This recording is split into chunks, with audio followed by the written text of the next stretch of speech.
Good morning, everybody. Councilmember Kiaina, can we please stand and will you lead us in the Pledge of Allegiance? To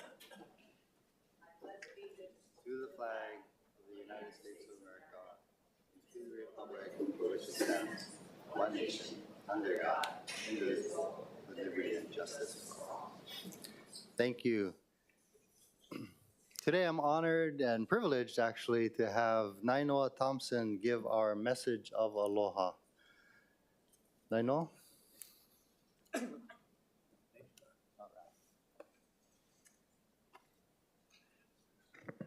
Aloha mai kako. I'm nervous. This is really quite an honor to be here. And I want to thank all of you who recognizes Hokulea as 50 years of sailing and honoring it today. I want to disclose for the record that I was told last night I was asked to speak for 30 minutes, then it got reduced to 5. And Tommy said 15, so we're good. I give it a reduced version, but my primary reason for a message of aloha is to thank the city and county for the 50 years. And then there's things you may not know, but whether it's your safety departments, whether it's your transportation departments, whether it's your fire and rescue, they all had a huge impact. And number one, keep that canoe safe and those who sail it. Safety. And but the beginning of the, and the fact that, you know, not only is 50 years old, we're in like our 4th generation. I do want to introduce our crew very quickly. And I asked them to please come. There's Puakamaka that does a lot of our Pacific research and one of our new crew members. There's Tehina Mai, please. One of our new crew members too. She's Tongan descent and she's going to be helping us to go to Tonga with dignity and respect to honor those people. Was that, my eyes are bad. Is that Kai Hosijo? Mid-20s, top navigator.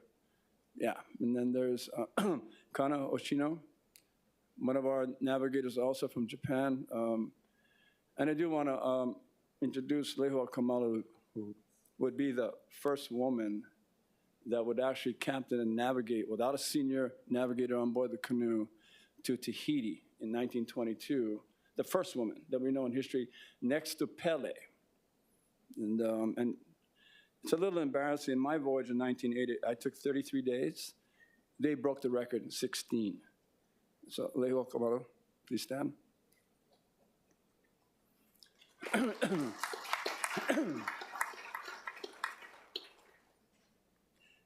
You know, Parks and Recreation had a huge impact on us. I'll tell you a little bit of story. My wife, Kathy, she found this document that was written by Herb Kawainui Kane, the founder, and about a story where they asked Chuck Shipman, who was the head of Parks and Recreation back then, that could Kualoa do some training for the community in 1974, before Hokulea was launched. And so they did workshops of 3 full days, camping at Kualoa, and to teach them how to do lashing, because we didn't know how, and to weave our mats and weave our covers and our sails at Kualoa. So the Parks and Recreation was a place to start the education into a community that has no understanding about voyaging. But Herb's memo that he wrote to the board of directors said that it was late 1974, as I recall, that the site to launch Hokulea wasn't Kualoa. It was Sans Souci. Hello, it would be a very different 50-year birthday if we had to celebrate it there. But what happened was, in his memo, I'm just saying what he wrote, was that the state kept making them run around. And they wouldn't make a decision, wouldn't support them. But it was the city and county leadership said, hey, if you can't do it at Sans Souci, do it at Kualoa. Tell me, if we're gonna raise and elevate our culture, you wanna do it in the most sacred place, and it's Kualoa. Kamehameha I is known in writing to have to and now he's a li'i nui of the whole Hawaiian Islands, would have to put his sails down, and he would have to paddle across those sacred waters. And I would say that voyaging would be very different. The foundation of voyaging would be different if the launching place is Hokulea's home. Sans Souci is completely inappropriate. And sometimes I think things happen because we don't know what to make leadership decisions on, but because the city and county said, hey, Steve don't want to do it at Sans Souci, do it at Kualoa. That changed everything. And so the Parks and Recreation is foundational. They're our primary site for arrival and departures on big voyages, and we've done 15. They are the primary site where we do and develop the cultural protocols with integrity. The Merika Venapukui was key in the launching of Hokulea to make sure that that launching was accurate, and that launching was dignified. And the place became important for the construction of Ahu, where all canoes from other parts of the Pacific are placed, and the list goes on and on. But I also want to make sure that you understand that your parks are our key places for education now. And the evolution of the smaller 30-foot canoes that are community-based, that can take training in voyaging and navigation, needs to start when the baby's born. But we can't put them on Hokulea. But we have these new canoes now and there. Kualoa is the primary educational site. And we couldn't do without the parks and recreation. And so the list goes on and on that I want you to know about how much we appreciate your support from the Parks and Recreation, especially it turns into education at the level also of training. That a lot of our key training is at your parks. And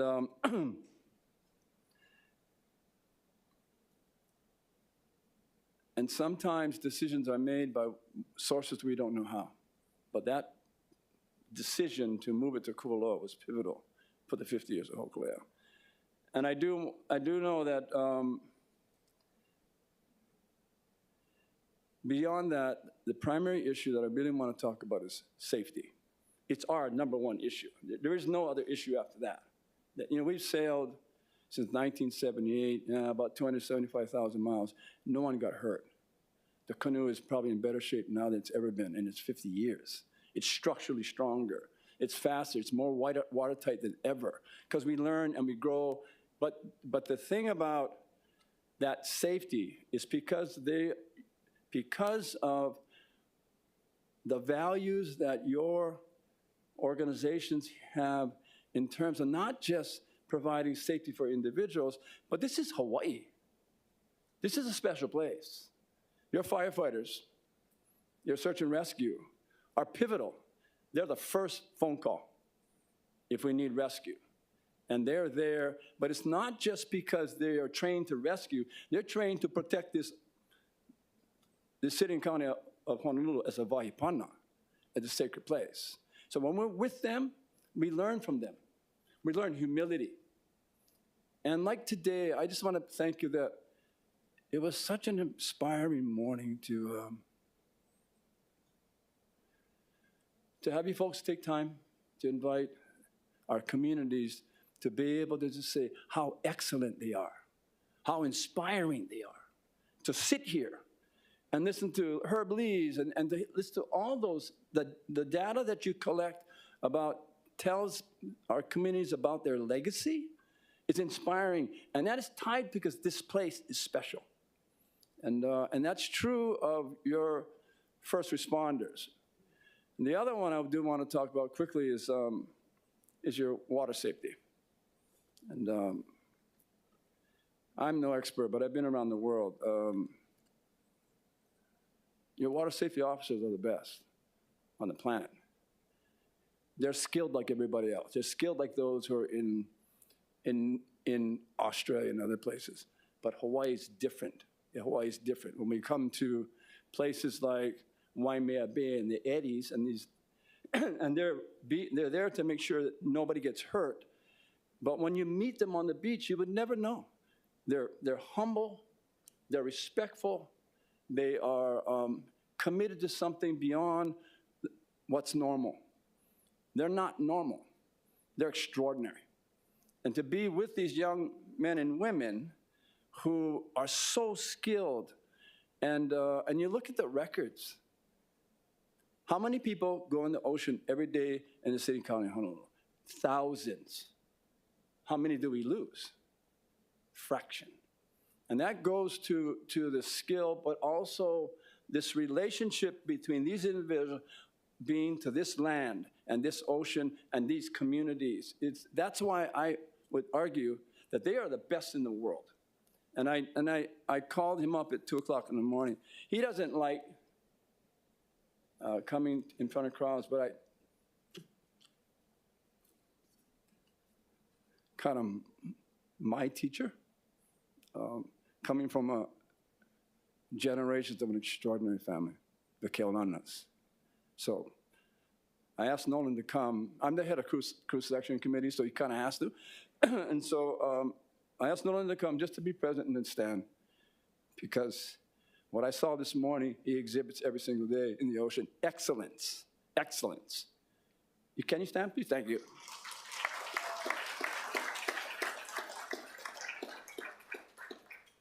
But the Water Safety Department not only provides safety for us, they are our key trainers. We have crews of 10 on Hokulea now. We reduced it down because we're better at sailing, but we have a captain and the officer corps of the 10. We have a captain, 3 watch captains. We have a senior navigator. We have the medical officer, and then we have a safety officer that goes through all of our equipment 24/7. And then we have what we introduced called the rescue swimmer. 1985, coming back from New Zealand, heading to Tonga, we got hit pretty bad in a pretty intense storm, winds of 25, 30 knots, seas of 12 to 15 feet, black, rain, nighttime, was raining. And let me just say that your head is hard to find if you go overboard. And at the speeds we're going at, we will lose you in 4 seconds, sight of you. And so man overboard is a terrifying, terrifying experience. And we were the worst conditions. And it was about 3:30 in the morning, pre-dawn. And we have a whole system that we use for recovering our crew members. And by the way, we've had 5 man overboards in 50 years, and we got them all back. But this one was the most dangerous. And it was raining, pouring rain, and one of the crew members had to go to the bathroom. And the bathroom, is really the Pacific Ocean. So you kind of hang outside like you're windsurfing and hoping your gear doesn't break. It was pretty black night, no moon, a lot of rain, and he had this silly yellow rain hat on and had a strapper on his chin. And he went out to the place at the catwalk to go to the bathroom. And one of our crew members was leaning tired on the back rail. We have a stern light up there, and he saw the yellow hat float out the back of the canoe at 7 knots. 4 seconds, you're gone. And we don't have any engines on Hokulea, so the procedure is complex. But it does require 2 different lights, a white light and a red light. The canoe turns on one light, the swimmer turns on the other, so we know they have the manivelle pole that has 4,000 feet of line, so we can stop the canoe and know that they're on board, and then we can bring them in. But don't you dare pull that line in if you're not sure they're on that line. Because if you do, you lost him or her. Pre-dawn light came up, and the white light and the red light looked like both yellow.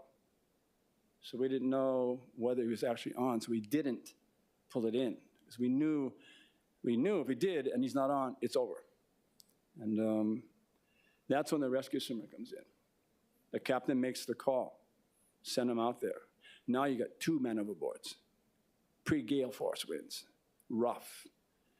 And we had to send him out. Make a long story short, he got out there, he was on the harness, and we brought him in.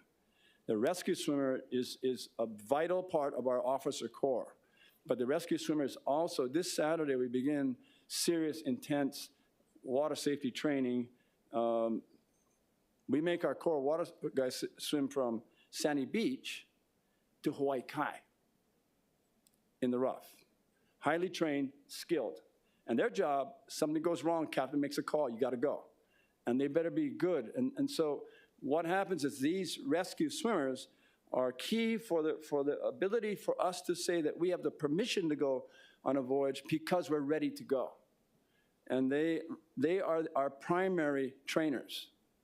And so the water safety program, yes, it helps us keep us safe, but it also, the training we get from the water safety department is unparalleled.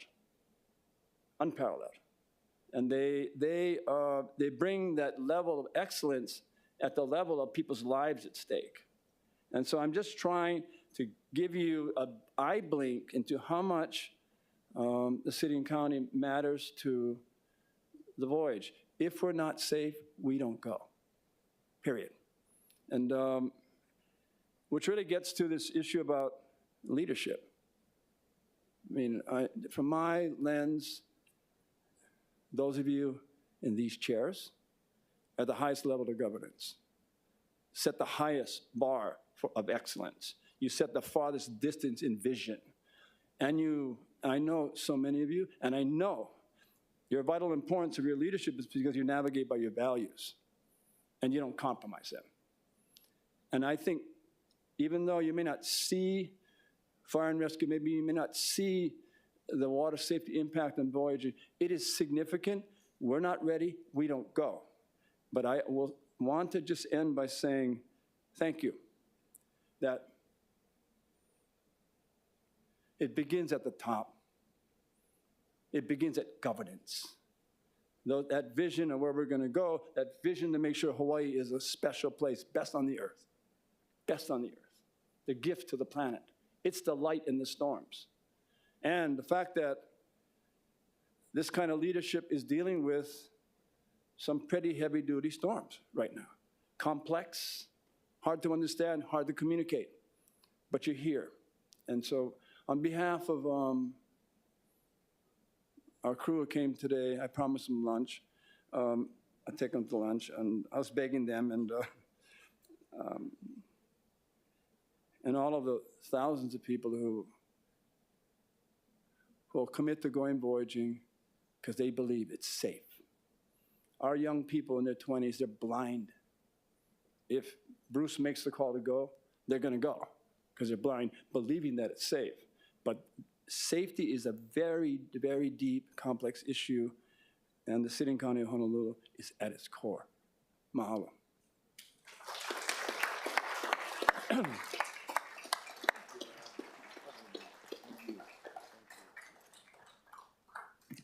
Thank you so much. What Nainoa said is absolutely correct. Our whole island is a wahipana and should be treated that way.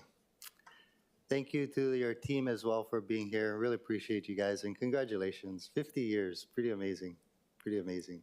Aloha, everyone. Okay, I have some procedural announcements. Although remote oral testimony is being permitted, this is a regular meeting and not a remote meeting by interactive conference technology under HRS section 92-3.7.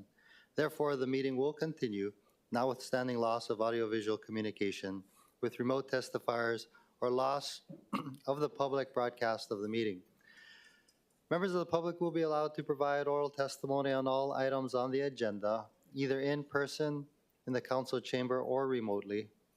As both English and Hawaiian are official languages of the state of Hawaii, pursuant to Article 15, Section 4 of the Hawaii State Constitution and Section 1-13 of the Hawaii Revised Statutes, members of the public may testify in either language.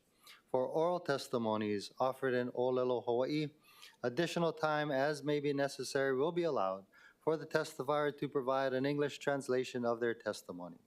Before testifying, each person shall state their full name and the agenda item they are testifying on. Each speaker may not have anyone else read their statement and is limited to a 3-minute presentation on public hearing and new business items, and a 1-minute presentation on all other items. Registered in-person testifiers will be called first. When your name is called, please proceed to the podium and begin by stating your name and the items you'll be speaking on. When I call for anyone who has not registered to speak in person, please line up to the right of the podium, and when it is your turn, proceed to the podium. Begin by stating your name and the item you'll be speaking on. All persons who have registered to testify remotely by video conference or phone will then be called. When your name is called, please monitor your screen and activate your audio feed when prompted. When I call for anyone else standing by remotely, please utilize the raise hand button to indicate your desire to speak. For those joining us by telephone only, please press *9 to indicate your desire to speak. The following are some friendly reminders and tips. Video conference from a quiet location if possible. If you are also watching the proceeding on Olelo, please mute your television when you are called to testify. When the timer on the screen reaches 0, please conclude your remarks promptly. For those who are joining us by telephone only, I will identify you by the last 3 digits of your phone number. When your number is called, press *6 to unmute when prompted. Written testimonies, including the testifier's address, email address, and phone number, will be available to the public as described on the proposed posted agenda. As a courtesy, please turn off all cell phones during the duration of the meeting. For your information, Bill 13, relating to real property, published by the public hearing notice on Friday, March 7, 2025, in anticipation of committee action, is not included in today's agenda. I'd like to call the meeting to order. Mr. Clerk, roll call. Councilmember Cordero? Councilmember Dos Santos Tam? Here. Councilmember Kia-Aina? Here. Councilmember Nishimoto? Councilmember Okimoto? Present. Councilmember Talba? Here. Councilmember Tupola? Teo. Councilmember Wire? Here. Chair Waters? Here. Mr. Chair, 9 members are present. Thank you. Councilmember Dos Santos Tam, do you have any guests you'd like to introduce? Thank you, Chair. I'd like to welcome to these chambers Commissioner Kevin Morrison, who's the Commissioner of the 15th District of Cook County, Illinois. Many of you may be familiar with Cook County because it is where Chicago is. He's joined by his fiancee, Ethan. Commissioner Morrison chairs the Emergency Management and Regional Security Committee, the Human Relations Committee, and the Technology and Innovation Committee, of which we now have one here in Honolulu. He also chairs the Zoological Committee of their Forest Preserve District Board, and he's very involved in NACO. So if anyone is going to be at a future NACO conference, please say hi to Commissioner Morrison when you see him there. Thank you. Vice Chair Wire, motion to approve the minutes. I move that the minutes of the 3rd and 4th sessions be approved. Second. Been moved and seconded. Mr. Clerk, do we have any testifiers? Mr. Chair, we have none. Thank you. Members are in discussion. Seeing none, any objections or reservations? Noting no objections or reservations, the minutes have been approved. Moving to the top of page 4, order of the day. From the Committee on Housing, Sustainability, Economy, and Health, Councilmember Wire. I move that Committee Report 76 and Resolution 25-7 be adopted. Second. Been moved and seconded. Councilmember Wire for the explanation. This is confirming the nomination of Anton C. Krucky to serve as the Director of Community Services of the City and County of Honolulu. Thank you so much. My understanding is Director Krucky is out of town. Mr. Clerk, do we have any testifiers? Mr. Chair, we have one person remotely with their hand raised. Okay, please proceed.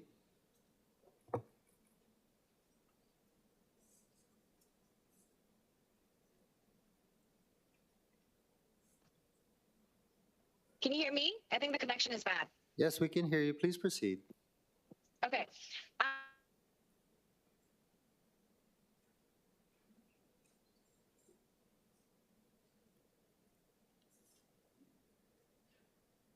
Mr. Clerk, looks like the screen is frozen.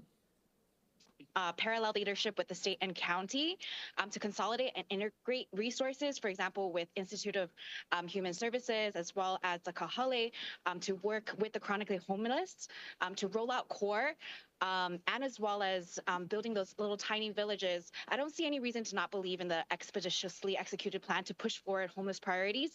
All the offices are so helpful under Anton Krupke, and he's so friendly, and the team is so active, and they communicate so well. So I believe in the director. Thank you so much. Thank you. Mr. Clerk, any other testifiers? Mr. Chair, that concludes the testifiers. Thank you. Members are in discussion. Councilmember Dos Santos Tam. Chair, thank you. I wish Director Krupke were here for his confirmation during our budget presentation. I had a number of questions about how he would deal with federal funding. I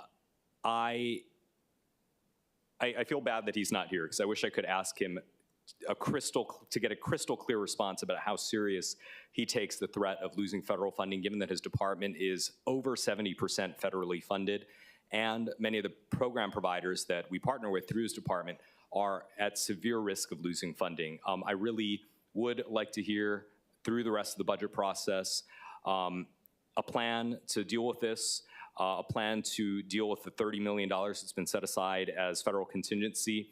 And for the employees in the department, I think some reassurance that their work is so meaningful that we're going to really think through what would happen if we lose that federal funding. I didn't quite hear that during the budget presentation, and that was a concern for me, so I really want to hear it during the rest of the budget process. I just wanted to get that on the record. Thank you. Thank you. Any further discussion, members? Councilmember Wire. Thank you, Chair. And I agree with Councilmember Dos Santos Tam in those sentiments, but just for the body's reassurance, you know, I know we did have conversations in committee as well, and I've since had conversations with the department, and so I do look forward to, you know, the safeguards that the administration is also going to work with the council on. I know that Mayor mentioned last night doing an amendment to the Fiscal Stability Fund to having potential funds available if worst case scenario happens. But just in walking through the analysis, I think my takeaway from this whole conversation is that the council is invested and cares about its staff in the department and the community, and I know the administration does as well. And so just wanted to share that because I know that we all want to keep our mind focused on that and be prepared for what's ahead, but also provide that sense of stability and calm to our staff and community. And so I think we're all aligned, and just wanted to note that. Mahalo, Chair. Thank you. Members, any further discussion? Seeing none, roll call, Mr. Clerk. Councilmember Cordero? Aye. Councilmember Dos Santos Tam? Aye. Councilmember Kia Aina? Aye. Councilmember Nishimoto? Councilmember Okimoto? Aye. Councilmember Talba? Councilmember Tupola? Aye. Councilmember Wire? Aye.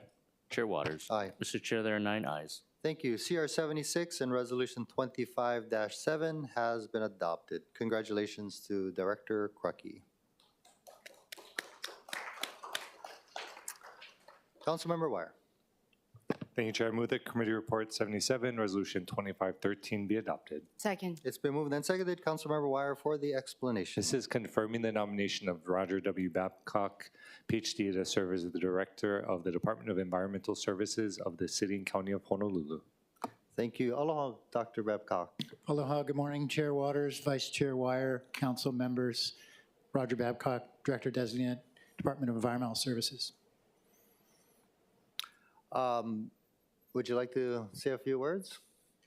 Yeah, I'll just say it's been an honor and a pleasure to work with council and for the people of the City and County of Honolulu over the past 4 years, and look forward to the opportunity to continue that very important work. Thank you. Thank you. Members, any questions for the Director? Councilmember Tupola. No problem. Thank you, Chair. Aloha, Director. You know, we appreciate your answers, and of course, all of us are in agreement that you have no easy job. Definitely discussing the landfill and many other wastewater issues that we have is not simple. So I just wanted to thank you for, one, doing the feasibility study into integrated planning, as that could possibly be a way for us forward with the wastewater fees.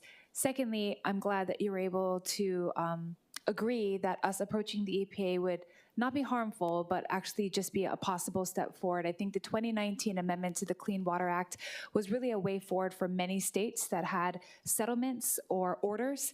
And I do think that with a new administration in the year of 2025, that it's not going to hurt us to ask. Anything that can help us as we pursue efforts to already do a lot of clean water things. I commend you for even the initiative that you took with the EVA Sewer District Plan, where we are trying to replace cesspools. We're doing many things that are actually more impactful than secondary containment, and I think if we prove that to the EPA, we might have a case, but thank you for being willing, Director. Thank you, Chair. Thank you. Any follow-up questions, members? Seeing none, thank you, sir. Thank you. Mr. Clerk, do we have any testifiers? Mr. Chair, we have one remote testifier standing by. Okay, please proceed.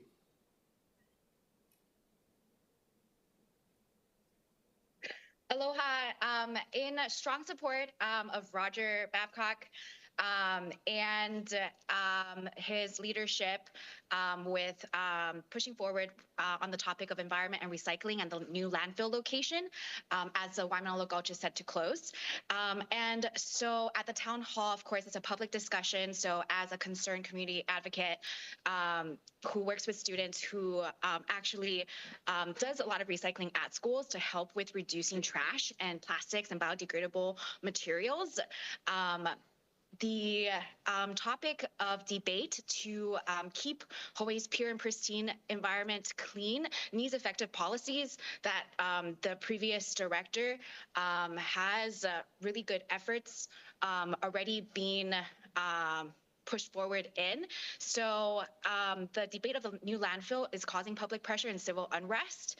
And for example, there was discussion at the town hall, which I brought up about accessing chapter 342G to access special funds to help Thank you. students Can you wrap up to your deploy testimony, resources please? to help with recycling, accessing state law. So Thank you. it's very important. Thank you. Thank you very much. Mr. Clerk, do we have any other testifiers? Mr. Chair, that concludes the testifiers. Thank you. Members, we're in discussion. Seeing none, roll call, Mr. Clerk. Councilmember Cordero? Aye. Councilmember Dos Santos Tam? Aye. Councilmember Kiaina? Aye. Councilmember Nishimoto? Councilmember Okimoto? Aye. Councilmember Talba? Councilmember Tupola? Aye. Councilmember Wire? Aye. Chair Waters? Aye. Mr. Chair, there are 9 ayes. Thank you. CR 77 and Resolution 25-13 has been adopted. Congratulations and thank you, Dr. Babcock. Members, moving to the top of page 5, Councilmember Wire. Thank you, Chair. I move the committee report 78, Resolution 2554 be adopted. Second. Been moved and seconded. Councilmember Wire for the explanation. This is confirming the appointment of Sandy Ma to serve on the Climate Change Commission of the City and County of Honolulu. Thank you so much. I believe Ms. Ma is present. Aloha, welcome. Would you like to say a few words? Good morning, everyone. Sandy Ma, and I'm very honored to be nominated to serve on the Climate Commission, to work with the director and deputy director and all the other commissioners. Thank you for this honor. Thank you. Members, any questions for the nominee? Councilmember Cordero. Thank you. Hi, Ms. Ma. Thank you very much for going through this process and, of course, dedicating your time to this, to climate. I was just wanting to bring up and ask if you would be able to highlight and prioritize the discussion of flooding on Sunday. There's a news report relating to a lot of parts of my district, especially Mapunapuna and Airport, that is going under sea level at a 40% or 60%. I'm not sure which percentage of that, at that much quicker rate than anticipated. So if we could just start discussing that and hopefully lead it towards policy and actions by the city. Thank you. Thank you. Definitely, climate change is real. Climate change is here, and it's impacting some areas of our city more faster than other areas. And definitely that is something I'm sure the Climate Commission is aware of and has studies and experts that we are looking at. It is the Sunshine Commission, so we will look at it in accordance with the law. Thank you very much. Thank you. Any follow-up questions, members? Seeing none, thank you so much for being here today. Thank you. Mr. Clerk, do I have any testifiers? Mr. Chair, we have none. Thank you, members. We're in discussion. Seeing none, any objections or reservations? Noting no objections or reservations, CR 78 and Resolution 25-54 has been adopted. Congratulations and thank you, Ms. Ma.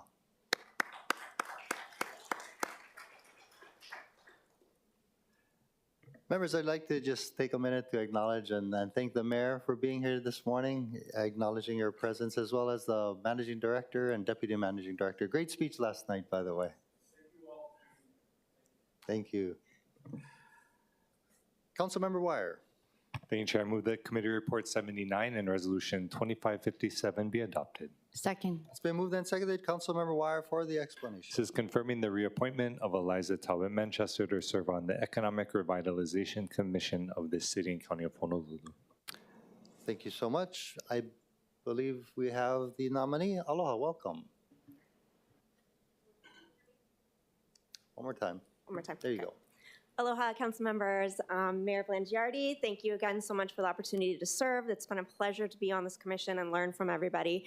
I look forward to working with all the council members in the years to come and appreciate the opportunity so much. Thank you. Members, any questions for the nominee? Seeing none, thank you. Mr. Clerk, do we have any testifiers? Mr. Chair, we have none. Thank you. Members, we're in discussion. I'm sorry, we have one person signed up. Oh, Kieran Polk. Yes. Good morning. Aloha, welcome.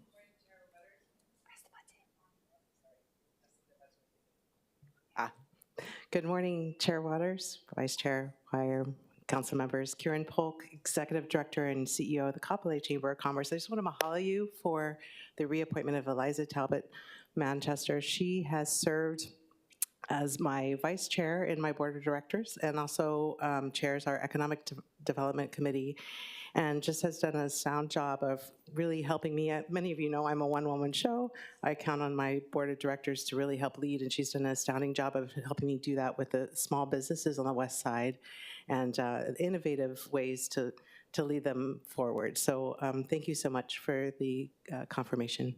Mahalo. Thank you. Members, any questions for the testifier? Seeing none. Any other testifiers, Mr. Clerk? Mr. Chair, that concludes the testifiers. Thank you. Members, we're in discussion. Seeing none, any objections or reservations? Noting no objections or reservations, CR 79 and Resolution 25-57 has been adopted. Congratulations, Ms. Talbot.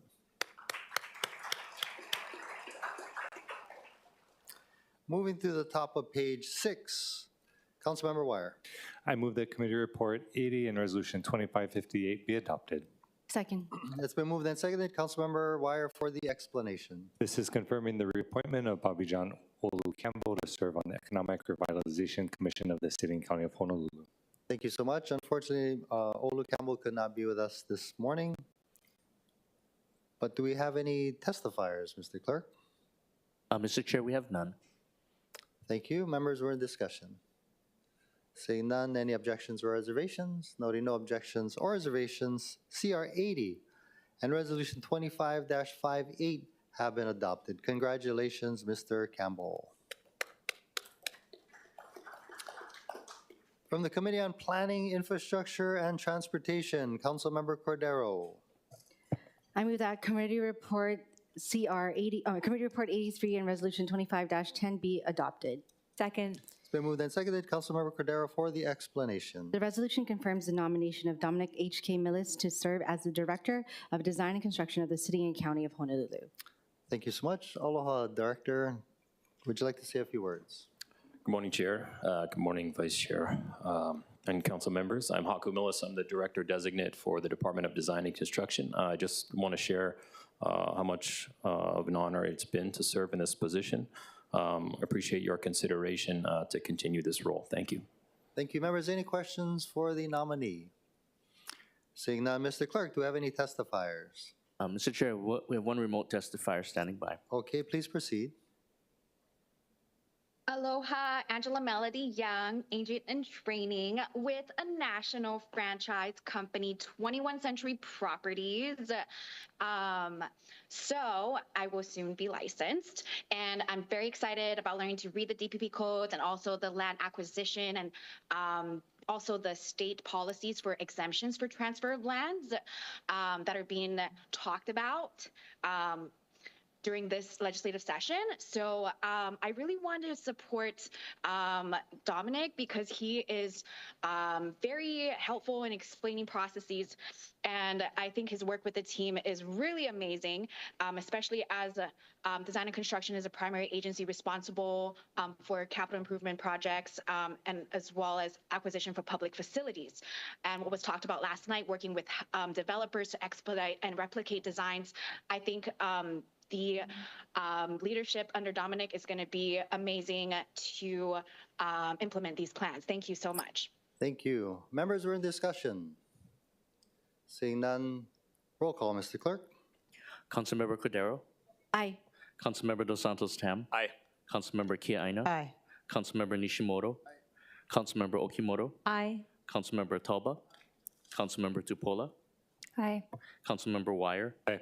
Chair Waters? Aye. Mr. Chair, there are 9 ayes. Thank you. CR 83 and Resolution 25-10 have been adopted. Congratulations and thank you, Director. Thank you.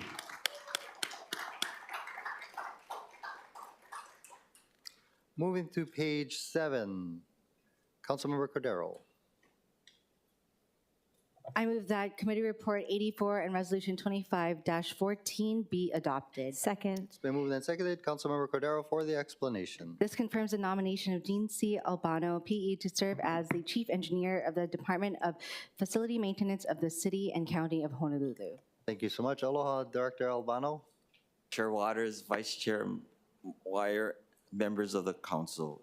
Gene Albano, Director and Chief Engineer Designate of the Department of Facility Maintenance. If I can have your permission, I would like to express my deepest appreciation through a video that I have truly the privilege of representing the Department of Facility Maintenance. They are the unsung heroes to the city, as well as the silent arm when it comes to public safety. So appreciate the opportunity. Please proceed.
Thank you.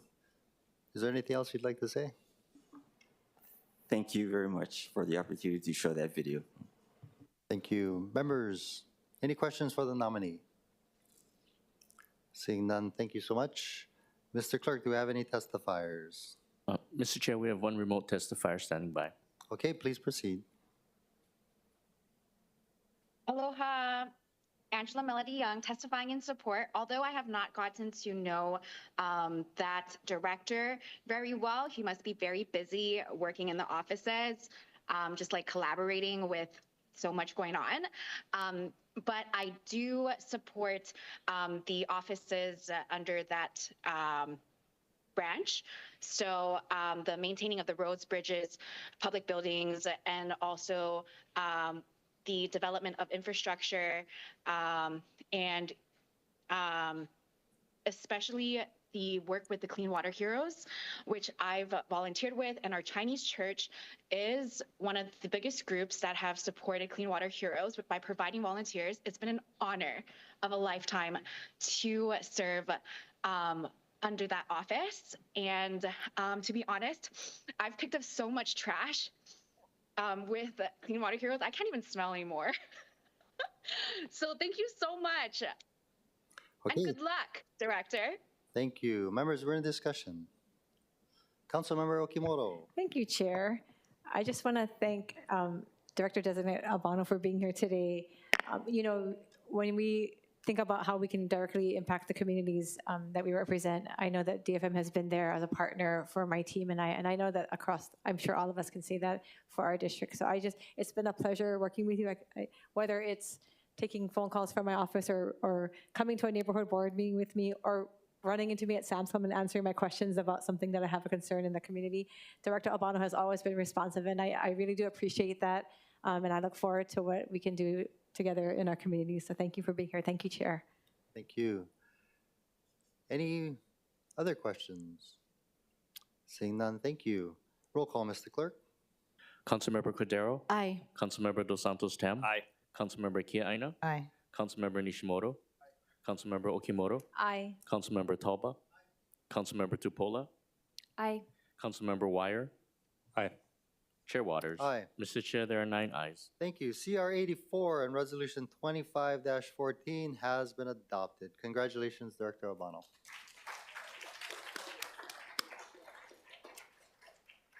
Councilmember Cordero. I move that Committee Report 85 and Resolution 25-20 be adopted. Second.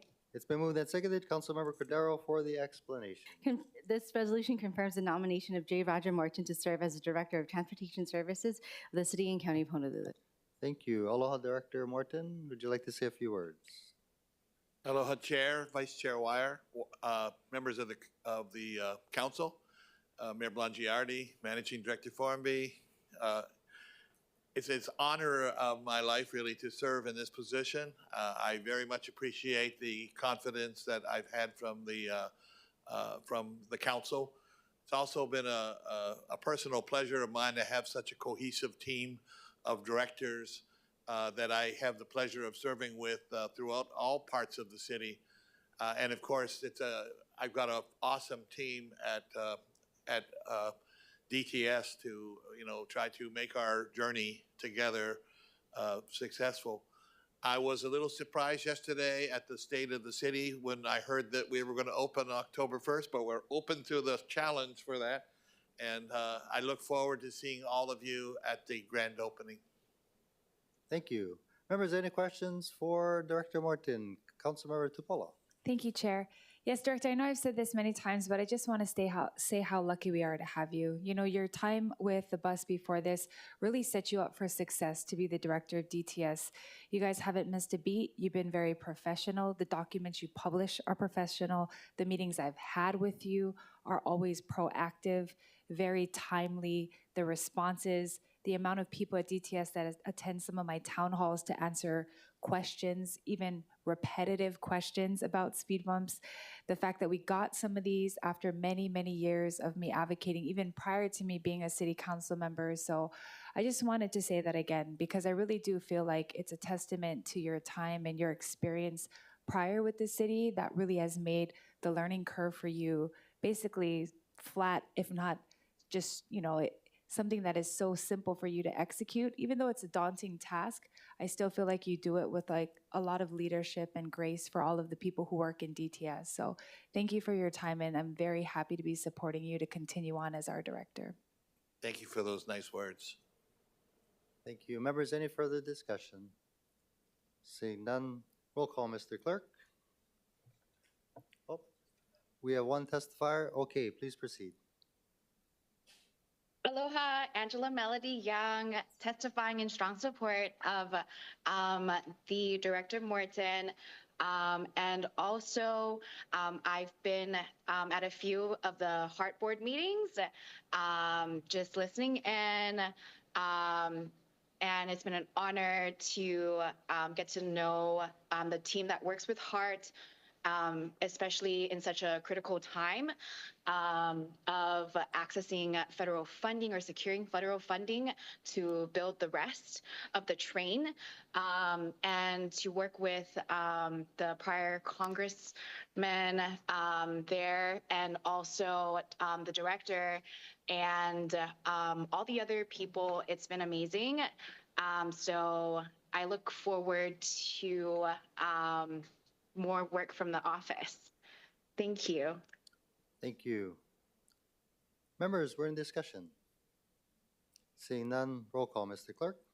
Councilmember Cordero? Aye. Councilmember Dos Santos Tam? Aye. Councilmember Kia Aina? Aye. Councilmember Nishimoto? Councilmember Okimoto? Aye. Councilmember Talba? Councilmember Tupola? Aye. Councilmember Wire? Aye. Chair Waters? Aye. Mr. Chair, there are 9 ayes. Thank you. CR 85 and Resolution 25-20 has been adopted. Congratulations and thank you, Director Martin.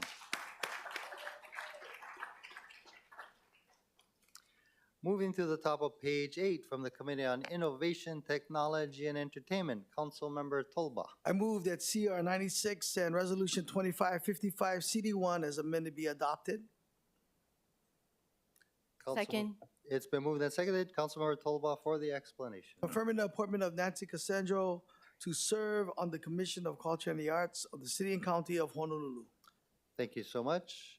Mr. Clerk, is the nominee available Yes, sir, she is available remotely. online? Thank you so much. Please proceed.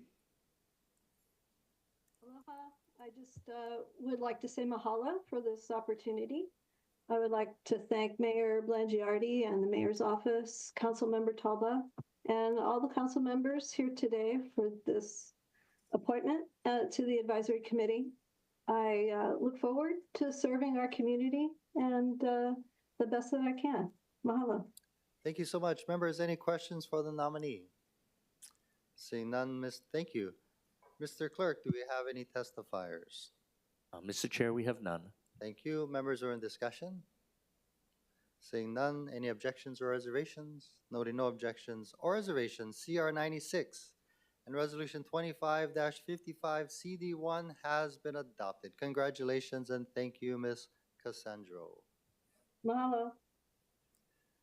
Moving to the bottom of page 8 from the Committee on International Legal Affairs, Councilmember Nishimoto. Thank you, Chair. I move that committee report 87 be adopted. Second. It's been moved and seconded. Councilmember Nishimoto for the explanation. These are recommendations on the review and evaluation of the Youth Commission. Thank you so much. Mr. Clerk, do we have any testifiers? Mr. Chair, we have none. Thank you, members. We're in discussion. Seeing none, any objections or reservations? Noting no objections or reservations, CR 87 has been adopted. Moving to the top of page 9, first reading measures. Vice Chair Wire. I move that the first reading items listed on pages 9 through 13 of the agenda pass first reading. Second. Been moved and seconded. Councilmember Wire for the explanation. Bill 21 relating to the legislative budget for the fiscal year July 1, 2025 to June 30, 2026. Bill 22 relating to the executive operating budget and program for that same time. Bill 23 relating to the executive capital budget and program for that same time. Bill 24 authorizing the issuance and sale of general obligation bonds and bond anticipation notes of the City and County of Honolulu in a maximum principal amount equal to the aggregate of the amounts appropriated in the capital budget ordinance of said City and County for the fiscal year ending in June 30, 2026, and specified in said ordinance to be financed from the proceeds of the sale of such bonds and to be expended from the General Improvement Bond Fund, the Highway Improvement Bond Fund, the Solid Waste Improvement Bond Fund, the Housing Development Special Fund, or the Taxable General Improvement Bond Funds. Bill 25 determining the real property tax rates for the city for fiscal year July 1, 2025 to June 30, 2026. Bill 26 relating to the Honolulu Authority for Rapid Transportation operating budget for fiscal year July 1, 2025 to June 30, 26. Bill 27 relating to the Honolulu Authority for Rapid Transportation capital budget for the same time. Bill 28 relating to the collection and disposal of refuse, and Bill 29 relating to affordable housing. Thank you so much. We do have a number of registered testifiers, starting with Natalie Iwasa. Hello and welcome. Thank you. Good morning, Chair, Council members. Natalie Wassa. Chair, are we doing these one at a time? Why don't you go ahead and testify on all the bills that you've registered to testify on? Okay. Thank you. Natalie Wassa for the record. With respect to Bill 21, the legislative budget, first of all, I wanted to thank the city auditor and the clerk's office for keeping their increases under 2%. And with respect to the city clerk, I look back to the year prior to the election for that determination. The other thing I wanted to ask is that you folks lead by example and cut your expense account. And the place that you can cut this, in my opinion, is that $350 a month car allowance that you get. That comes out to $37,800. I know that in the grand scheme of $5 billion total for both budgets, that's not a lot, but it is symbolic, especially since you had the big increases in your salary. So I ask that that amendment be put through for that bill. With respect to Bill 22, the operating budget, thank you, DPP, for changing the policy on the fines. Anybody who's been paying attention for the last 10 years knows that I was very against the policy that allowed the city to assess fines in the tens of thousands of dollars and only then allow or require the fined people to pay 5%, and now it's 100%. So thank you so much to the director of DPP for doing that change. With respect to the RPZs, restricted parking zones, as I understand it, those zones are, the permits are still not covering the cost, and I believe that is unfair to every taxpayer who pays and doesn't get to use the restriction in their area. We all pay for those streets.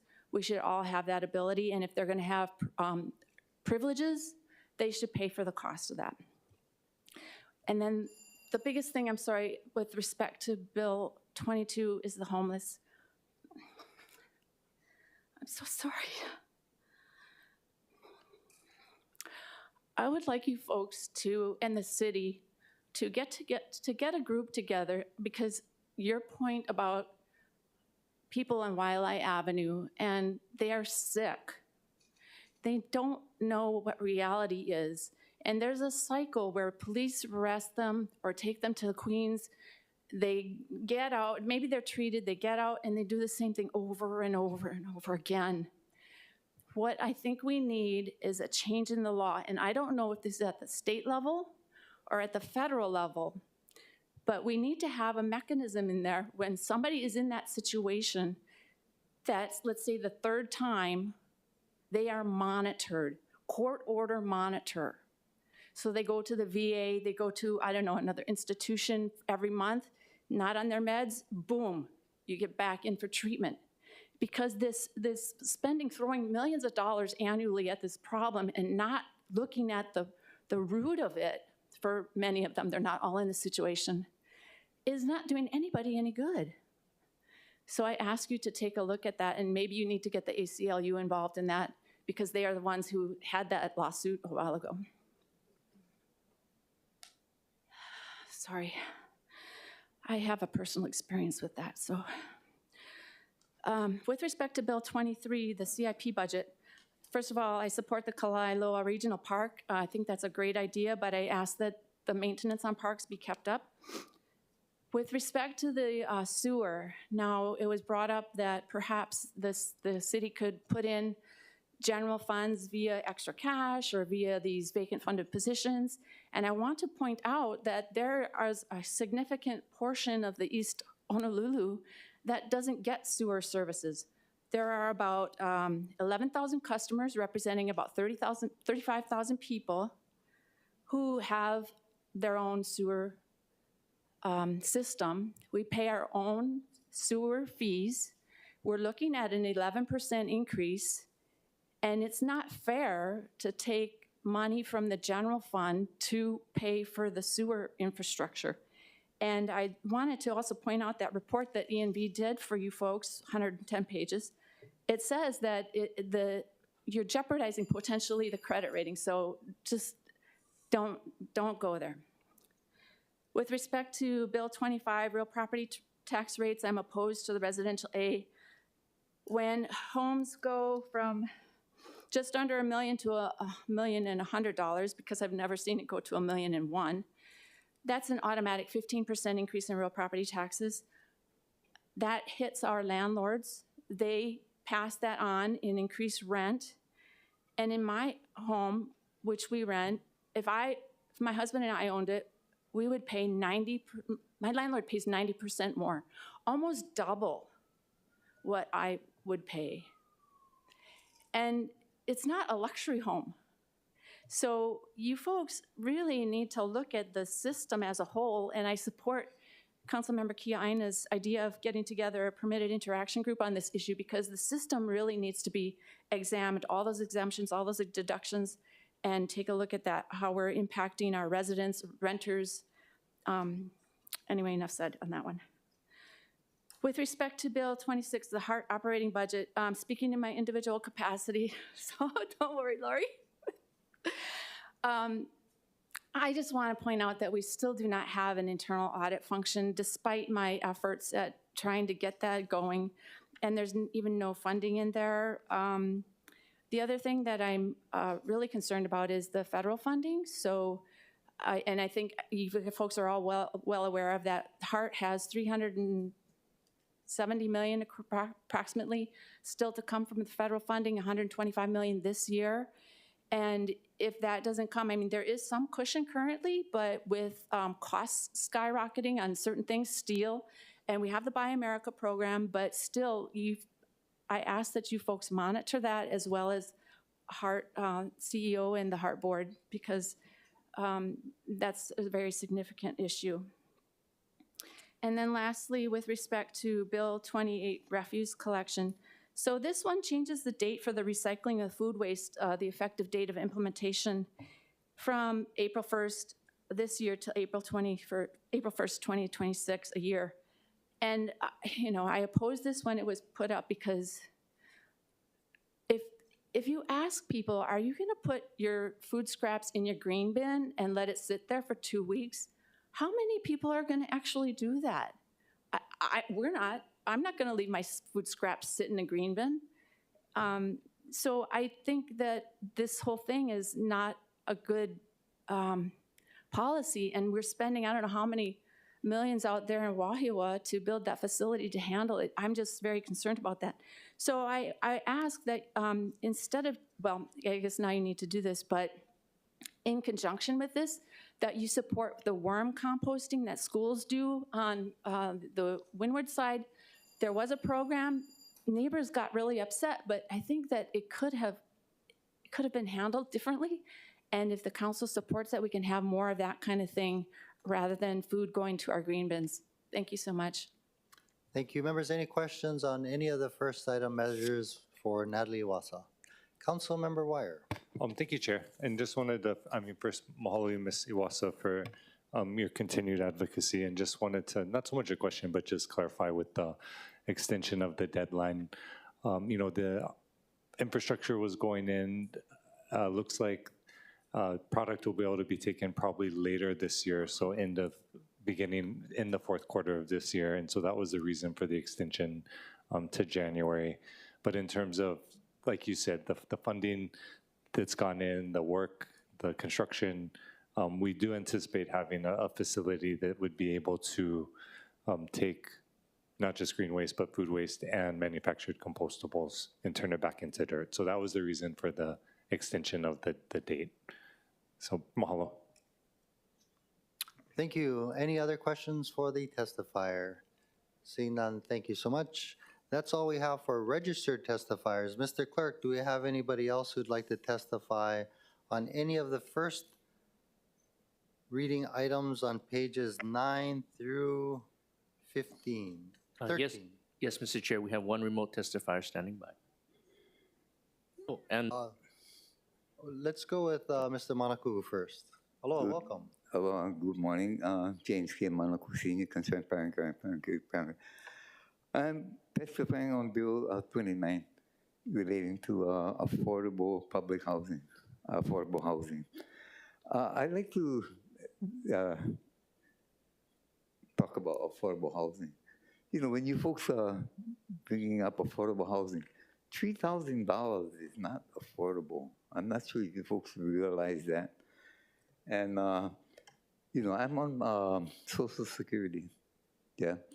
Every time when they give us a little bit of money, people just keep on raising the rent and everything. And I'd like to point out that many of us here don't have living wages even, yeah.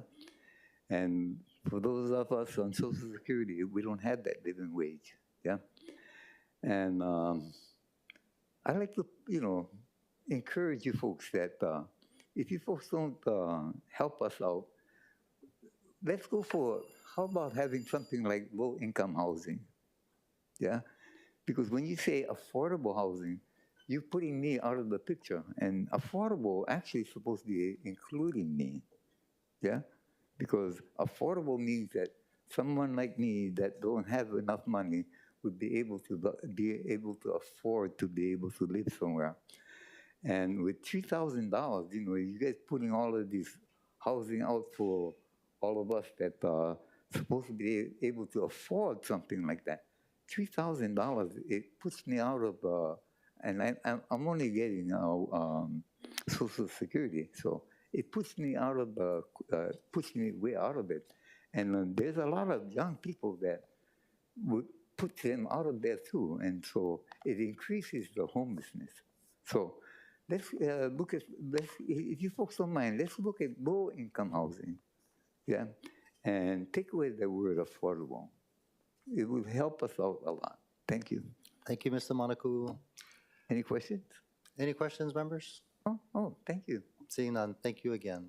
Mr. Clerk, you said we have someone from, we have Konahiki. Aloha, welcome. Konahiki. I want to testify opposing Bill 25 and all the property taxes. The property taxes in Hawaii is all illegal.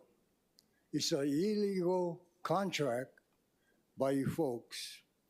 Now, the people that get in hard time, how can they continue to pay the property tax when you folks keep raising it? The property tax in Hawaii is not real. It's not real property tax. It's more like taking the money. Since that time, how many foreclosures we had, how many bankruptcies we had, and all because of you folks keep raising not only the real property tax, but the sewer fee. What about the electric bill? The electric bill have taxes on it. Those taxes should contribute to you folks. But none of these taxes that I'm talking about is being lowered. The taxes just continue to go up. And besides, you folks are not following the Kingdom of Hawaii rule of law.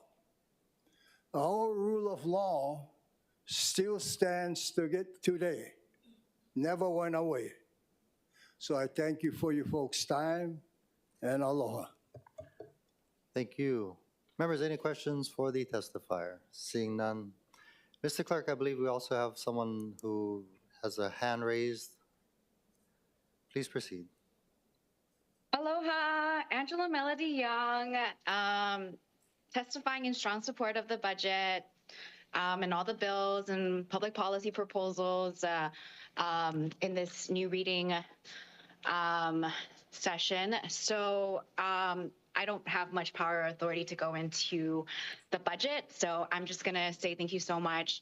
I'm grateful for all the work from all the council members, and there were discussions about how to reduce expenditures for the county's budget, and I think a lot of the work that I've done in the community personally, volunteering with the council members, they do help to activate and organize a lot of the public resources, and it helps with training with community service events, which then does help with reducing the spending of funding for the budget, such as with Clean Water Heroes, Neighborhood Security Walk.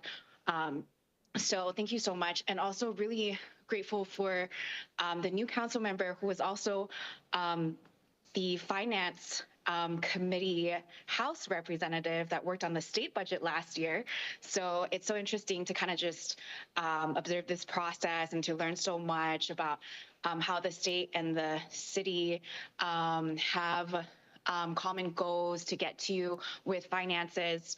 Yeah, thank you all for all your work. Thank you. Mr. Clerk, do we have any other testifiers? Mr. Chair, that concludes the testifiers. Thank you. Members, we're in discussion. Councilmember Tupola. Thank you. Chair, I just wanted to make brief comments about Bill 22. Please proceed. Thank you. My amendments for the operating budget directly address the needs of my communities. Our focus is on enhancing safety, improving public spaces, and supporting the dedicated employees who are the heart of our efforts. We're requesting funding to increase security and public safety in the Waianae corridor, where we've seen a concerning rise in violent crime and shootings. We're also investigating in drainage improvements, park lighting, and playground upgrades throughout Waianae and Kapolei. In addition, we're prioritizing the support for the Honolulu Police Department to address their critical staffing shortage. With over 450 vacancies, we cannot let this number reach 500. To help, I'm suggesting that we allocate $5 million for employee retention, $1 million for recruiting and marketing, $500,000 for training, and at least $100,000 to give a raise to the dispatchers. A big thank you to the departments such as DPR MSS who reached out to my office to clarify where they want the funds and where they should be directed to see the money spent. Your collaboration with my office has been invaluable, and we truly appreciate your continued partnership in working towards these goals. These amendments demonstrate our unwavering commitment to build stronger, safer communities, and I'll be talking more on it as we move through the budget, but I do want to congratulate our budget chair on some great briefings, and I look forward to the next round of budget amendments so that we can see the things that we've been talking about for each of our districts be inserted into the spending and impact our communities. Thank you, Chair. Thank you. Councilmember Dos Santos Tam. Thank you, and I want to thank well, thank you, Councilmember Tupola, for the very kind words. And I want to thank all my colleagues for their very good questions during the budget process. You know, we are a co-equal branch of government, and the way that the charter has it set out is the mayor submits a budget to us, and we take that, we make amendments based on things that we hear from the community, responding to community needs, and that's exactly what we're going to be doing during this year's budget process. And so everyone's collaboration has been really key. I look forward to reviewing everyone's amendments and then coming up with a CD1 for hearing on March 31st. And we're going to move through this process together, and I'm looking forward to that. So thank you. Thank you. Any further discussion, members? On any of the bills on pages 9 through 13? Seeing none, thank you so much. Any objections or reservations on any of the bills? Noting no objections or reservations, the first reading items on pages 9 through 13 of the agenda has passed first reading. Thank you, members. Moving to page 14 from the Committee on Budget, Councilmember Dos Santos Tam. Chair, I move that Committee Report 68 be adopted and Bill 15, CD1, as amended, pass second reading. Thank you. It's been, is there a second? Second. Thank you. It's been moved and seconded. This Councilmember Dos Santos Tam for the explanation. This relates to the Climate Resiliency Fund. Thank you. Mr. Clerk, do we have any testifiers? Yes, we have Ms. Iwasa in the chamber, signed up. Please proceed. Thank you, Natalie Iwasa, for the record. First of all, I wanted to apologize because when I testified at the prior meeting, I had forgotten that this was actually mandated by the voters. I still oppose setting up special funds, but I realize that you folks are required to do this. So I ask that when you discuss this potential grant program for cesspools, that there be some kind of buy-in for the residents who might potentially receive grants. And I say that because when there's buy-in, when they have to contribute maybe, 10% or something like that, they are more inclined to be careful about the costs to make sure that they, have access to the place, the workflow goes well, that kind of thing. if you just give them the money, it's not their money, and there's not that much motivation for them to be careful about it. So just ask that you take a look at that when you discuss this in budget again. Thank you. Thank you so much. Mr. Clerk, do we have any other testifiers on Bill 15, CD1? Mr. Chair, that concludes the testifiers. Thank you. Members, we're in discussion. Councilmember Tupola. Thank you so much, and thank you, Ms. Iwasa, for your comments. I just wanted to say that one of the most key parts of this is the cesspool conversion part. We may be able to use this section in part of our integrated planning to actually show that we're doing more to clean the environment and our water than a secondary containment would do for our communities. So I just want to thank, the introducers and the path that we're going forward, and I support this, and I'm hoping that this will actually yield greater results because of what we're doing in areas that really have very costly impacts. Thank you. Thank you. Any further discussion? Councilmember Kia Aina. I actually echo Councilmember Tupola's comments and commend both of you, the authors of this measure, because I think it's direly needed, and it not just helps our community, but it also achieves both short-term and long-term objectives on overall planning for a direly needed service. Thank you. Thank you. Any further discussion, members? Seeing none, roll call, Mr. Clerk. Councilmember Cordero? Aye. Councilmember Dos Santos Tam? Aye. Councilmember Kia Aina? Aye. Councilmember Nishimoto? Councilmember Okimoto? Aye. Councilmember Talba? Councilmember Tupola? Aye. Councilmember Wire? Aye. Chair Waters? Aye. Mr. Chair, there are 9 ayes. Thank you. CR 68 has been adopted, and Bill 15, CD1 has passed second reading. Councilmember Dos Santos Tam. Thank you, Chair. I move that Committee Report 69 be adopted and Bill 17, CD1 as amended past second reading. Second. It's been moved and seconded. Councilmember Dos Santos Tam for the explanation. Chair, this relates to real property taxation amending provisions of the real property tax home exemption. Thank you so much. Before we go into testimony, I just want to recognize CC 44, 46, and 48, disclosure of interest statements. Mr. Clerk, do we have any testifiers? Yes, Mr. Chair, we have Ms. Iwasa registered to testify. Okay, please proceed. Thank you, Natalie Iwasa. For the record, I oppose this bill. It creates a further gap between landlords and homeowners who occupy their homes. It sounds good to homeowners, so you're not going to get very many people who oppose it because tenants typically don't even know how much their landlord pays in real property taxes. We don't have a union out there saying, hey, you guys submit testimony, this is going on, and it's going to affect your rent likely in the very near future. But I ask instead, take a look at the minimum tax that a lot of our organizations enjoy, $300 a year or $1,000 for our credit unions.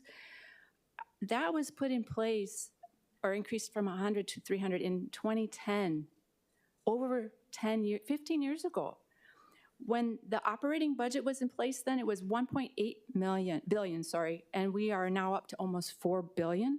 That's a 117% increase, and these people are still paying $300, and I'm talking about labor unions. These places have, if they didn't have the $300 minimum tax, they'd be paying tens of thousands of dollars, $20,000, $30,000. They're paying $300. So I ask that you take a look at that. I also wanted to point out that the fiscal year 2025, which we're in now, the average taxes paid by the residential classification is about $2,700. The average for the residential A is about $10,500. And I get it that there are people out there who are buying homes and they're not occupying them, and some of them are driving up the costs. But this is hitting our renters, and at some point I really ask that you take a look at that, because you can say, oh yeah, rent is going up, but without controlling these factors that go into that increase, it's just going to continue. So I ask you to look at the minimum tax. I also ask you to look at the exemptions and deductions themselves. Thank you so much. Thank you. Members, any questions for Ms. Iwasa? Chair. Councilmember Tupola. Yeah, I just wanted to say, Ms. Iwasa, a lot of what you say about property tax makes a lot of sense. You know, I think there are many of us here that are hoping that this permitted interaction group can handle more than just a few bills, but kind of talk broadly through some of what you brought up. So I just wanted to commend you. I've been listening to you every time you talk about it, and I do think that some of those things should be addressed. So again, the permitted interaction group is hopefully something that you can attend. I'm not sure she can be a part of, but I do know she's kind of had a vested interest. So thank you for your civic participation. Thank you, Chair. Thank you. Mr. Clerk, do we have any other testifiers? Mr. Chair, that concludes the testifiers. Thank you. Members are in discussion. Councilmember Kia Aina. Thank you. Thank you, Chair. Colleagues, I strongly encourage your support of this measure. I acknowledge what Natalie Iwasa has said, but there is no single vehicle to address our real property tax challenges. It's going to be a multi-pronged approach, and I think we all know that. But this is, for me, bread and butter issues. It impacts individuals as well as families. And as many of you know, we had already increased the RPT home exemption in 2024, and we acknowledged that that taxpayers shouldn't be waiting when someone feels like introducing a measure. It should be more systematized. And so this is an attempt to do that by saying that 3 years after 2024, which would be 2027, the taxpayers deserve we deserve to give them, we owe it to the taxpayers to keep up with rising costs of land as well as the cost of living. And so this measure simply increases it by another $20,000 for all taxpayers.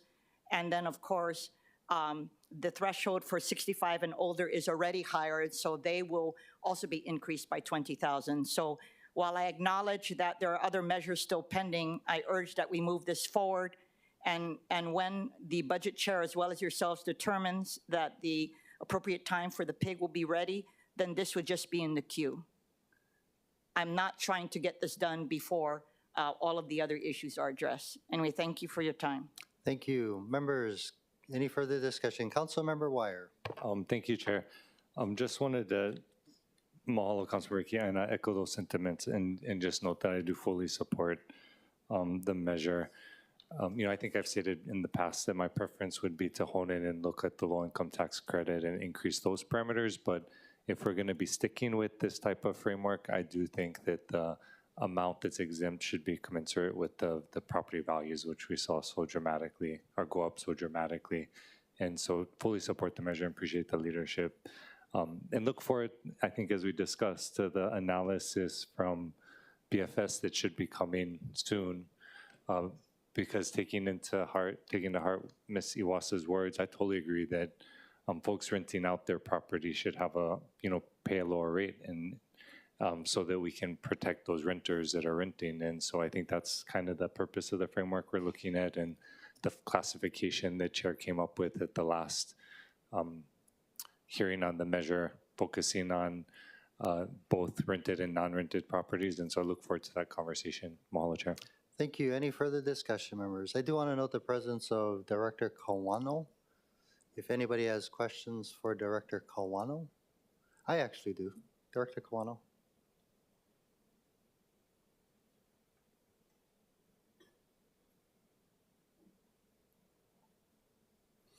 Do you have a rough estimate of how much this would cost in lost revenue to the city? For the record, Chair Waters, Andy Kawano, Director of Budget and Fiscal Services, honorable members, Vice Chair Wire. We actually submitted written testimony, and the $20,000 across the board exemption increase for homeowners will reduce estimated tax revenues by about $10.6 million. Okay, thank you. Thank you. Any follow-up questions? Councilmember Wire. Thank you, Chair.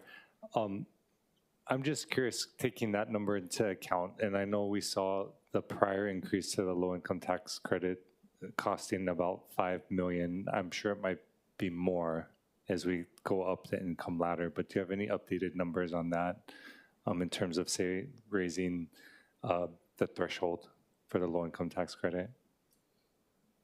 So the complete numbers for last year was about $9.5 million, and it increased from about 5. We're not completed with this year yet in terms of getting through all of the applications, but we're getting close. So I think shortly I should be able to give you a more accurate number. But the last, I think we saw an interim report. We were approaching $9 million. Okay. This year. Just make sure I'm understanding. So you're saying 9 million was the total not collected because folks had an exemption or reduction based on their lower income, and that 9 million was 4 million plus more than the prior year? Yeah, last year's, yeah. So Okay. the tax credit that went against the tax bill was about $5 million more. So the comparison is about 9.5 to about $5 million. Okay. In the prior year. That's helpful when we raised it from $60,000 to an $80,000 income for the household. Yeah. Okay. Thank you. Thank you, Chair. Thank you. Any further discussion, members? Seeing none, roll call, Mr. Clerk. Councilmember Cordero? Aye. Councilmember Dos Santos Tam? Aye. Councilmember Kiaina? Aye. Councilmember Nishimoto? Councilmember Okimoto? Aye. Councilmember Talba? Councilmember Tupola? Aye. Councilmember Wire? Aye. Chair Waters? Aye. Mr. Chair, there are 9 ayes. Thank you. CR 69 has been adopted and Bill 17, CD1, has passed second reading. Moving to the top of page 15 from the Committee on Housing, Sustainability, Economy, and Health, Councilmember Wire. I move that Committee Report 74 be adopted and Bill 14 pass second reading. Second. It's been moved and seconded. Councilmember Wire for the explanation. So relating to the First Source program. Thank you very much. Mr. Clerk, do we have any testifiers? Mr. Chair, we have none. Thank you, members. We're in discussion. Seeing none, any objections or reservations? Noting no objections or reservations, CR 74 has been adopted and Bill 14 has passed second reading. Councilmember Wire. I move that Committee Report 75 be adopted and Bill 18 pass second reading. Second. It's been moved and seconded. Councilmember Wire for the explanation. So relating to plastic. Thank you. I believe we have a number of registered testifiers, starting with Lauren Zerbel. Mr. Chair, the testifier is not logged on. Okay, thank you. Next, we have David Thorpe. Mr. Chair, he does also not appear to be logged on. Okay. Next, we have Angela Melody Young.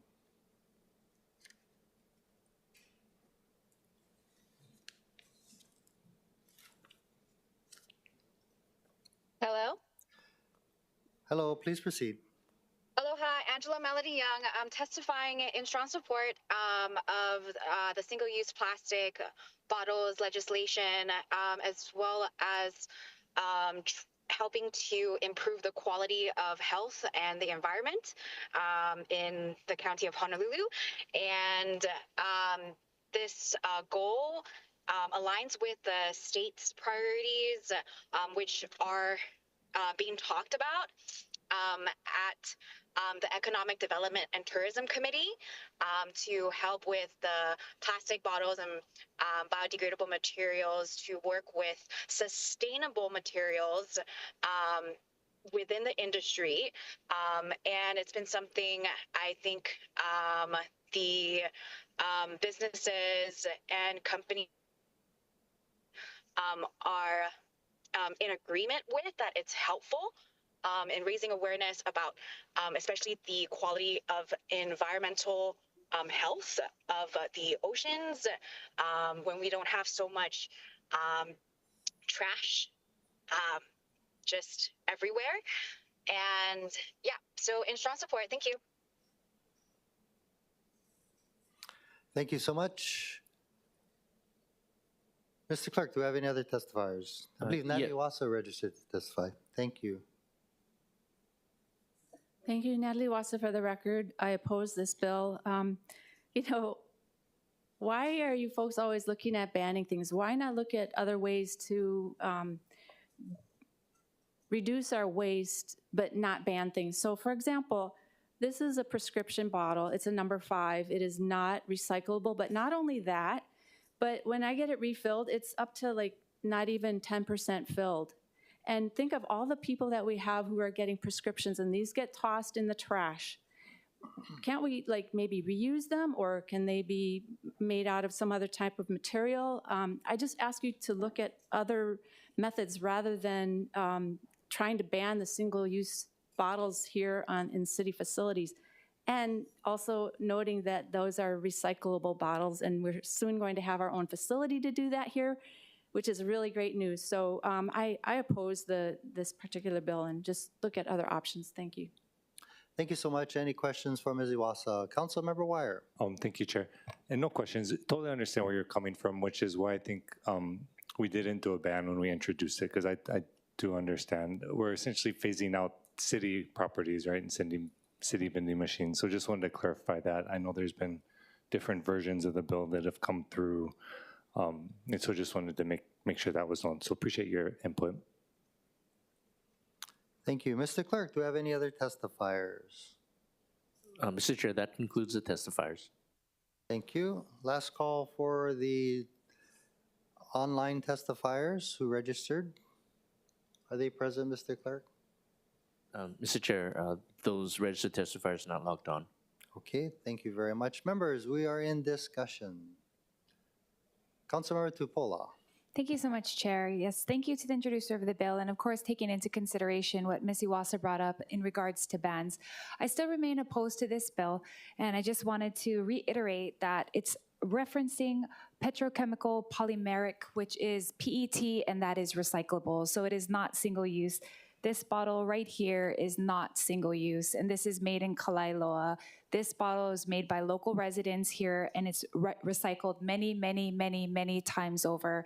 It's turned into these little pellets, and then it's turned into this form, and then it's turned back into this bottle many, many times over. I'm very excited about the Waiakea plant that's coming out, because not only are we going to be able to do this here, but I think also with the amount of plastic that's out there, this is going to be a great option for us to keep local dollars here in our economy.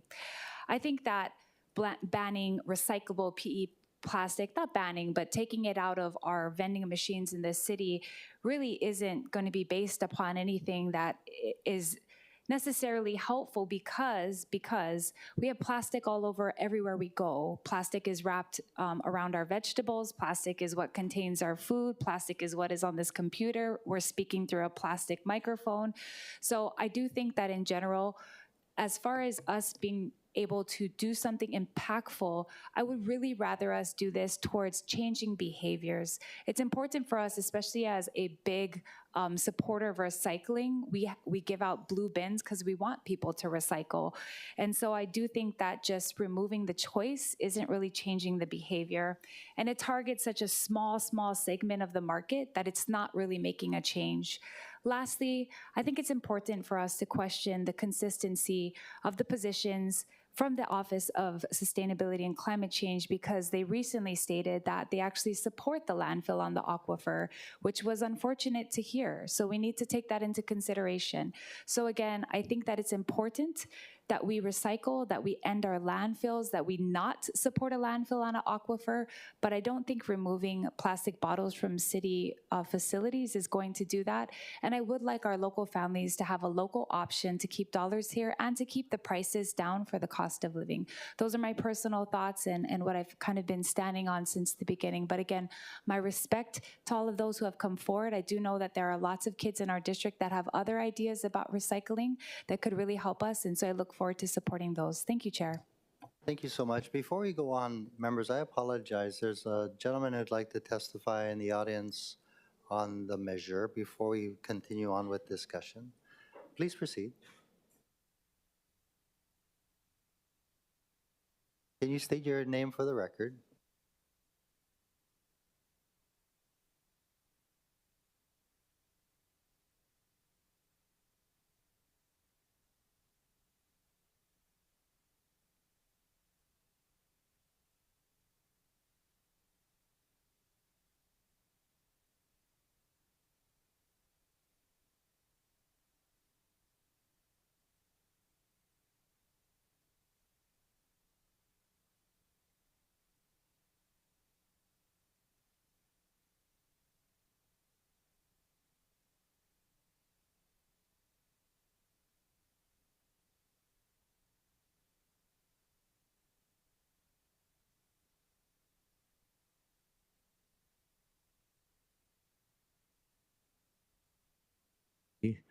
vending machines would severely impact the income of blind vendors who are entrepreneurs. In other words, they're not supported by state funds or federal funds or city funds.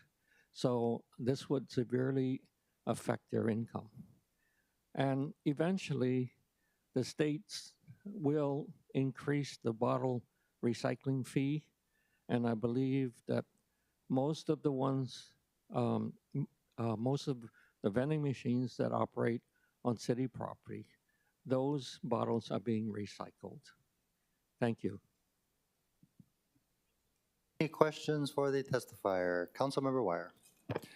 Thank you, Chair. Mahalo, Mr. Young. I just wanted to mahalo you for coming and the work that you're doing. And I know in the last measure dealing with plastic bottles, there was an exemption for the blind vendor program. And just wanted to share that with you as well, that I think if the measure moves forward today, the expectation would be in committee that we'd also be amending it to have that same exemption. And so just wanted to let you know that. I don't know if you have any, I welcome input or thoughts as follow-up to that, but at least wanted to share that with you, that we're in alignment with your goals. So mahalo. Thank you. Councilmember Dos Santos Tam. Thank you, Chair. I just want to ground the discussion. This is, I think some people are thinking that this is really similar to Bill 59 from last year, but the bill before us today is a lot more focused, and it's specifically on vending machines in city facilities. And I'm trying to think of all of the city facilities in my district, and I'm trying to think of if any of them, other than here at Honolulu Hale, have vending machines. I'm trying to think of all the parks that I've been to recently, and this gets to the point that I'm not sure that there's that many vending machines that are going to be affected. And so, you know, for all the larger concerns about microplastics, the larger arguments about the impacts on public health, the larger discussions about whether we can, should, et cetera, take other measures to reduce, plastic, that's all a little esoteric to me. I think the reality is there's a small number of vending machines here, and we as a city are trying to make a statement that, we, in our transactions with people who visit our parks here at Honolulu Hale, other city facilities, we don't want to be contributing to the proliferation of plastic. And so because it's so limited, this gives me a lot of comfort in supporting this bill and moving it forward. But to that end, I do plan on sending a letter to the Department of Parks and Recreation, as well as Enterprise Services, just getting a census, perhaps, of the number of vending machines that may be impacted. And to the testifier's point, the number of those vending machines that are run by our blind vendors, just to, again, understand the impact here. But I really don't think that this is one of those things that's going to wreck the plastic industry simply because it's so limited. But it does certainly make, I think, a positive statement environmentally. So thank you. Thank you. Any further discussion, members? Councilmember Okimoto. Thank you, Chair. And I appreciate the discussion that we've had so far. This is, again, a brought back to version of what we had just voted on last year, and I appreciate the discussion we had back then as well. I do have concerns, and hearing the discussion from my colleagues or the input, it makes me wonder again why the need to then put this into ordinance. In my opinion, I've stated this before, the market should determine or dictate, not government, what we do in businesses. So if consumers are concerned about plastic bottles, then they therefore will adjust their buying habits and their needs, which in this case, they will purchase products in either aluminum cans or paper-based containers instead. That's their choice, their decision. As stated from my colleague in Wine, I explained in this hearing and a previous hearing, there is capacity to recycle plastic bottles on Oahu. We're excited for that to come to fruition. However, the bulk of aluminum is shipped off the island or ends up at the H-Power or ends up at the Waimanalo Gulch. Nearly every product in the vending machine is packaged with single-use plastic or aluminum. So do we then either omit or ban containers, Lunchables, snack candy wrappers in the future? Does this body then consider omission of aluminum cans in the next year? At what point does our government overreach end? I support continued education, as we've talked about, to address positive behavior. In fact, the city has a really great program called the Opala Remix. They go to the schools, I attended it in my community, where they educate the keiki on being responsible and recycle products that we use every day. So I think that there's value in that as well. And, you know, for these reasons and others that I've stated in the past, but I continue to support the choices. And I don't think that we as government should be then dictating what the market does. If somebody doesn't want to use a plastic bottle, they will not use it. And then the vendor will then decide what's positive for their end number or not.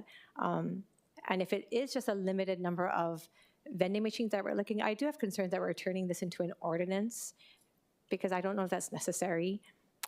For these reasons, at this time, I will continue to not be able to support this. I think it's a slippery slope that could affect local businesses, it'll affect local jobs, and that'll affect our communities in the future. Thank you, Chair.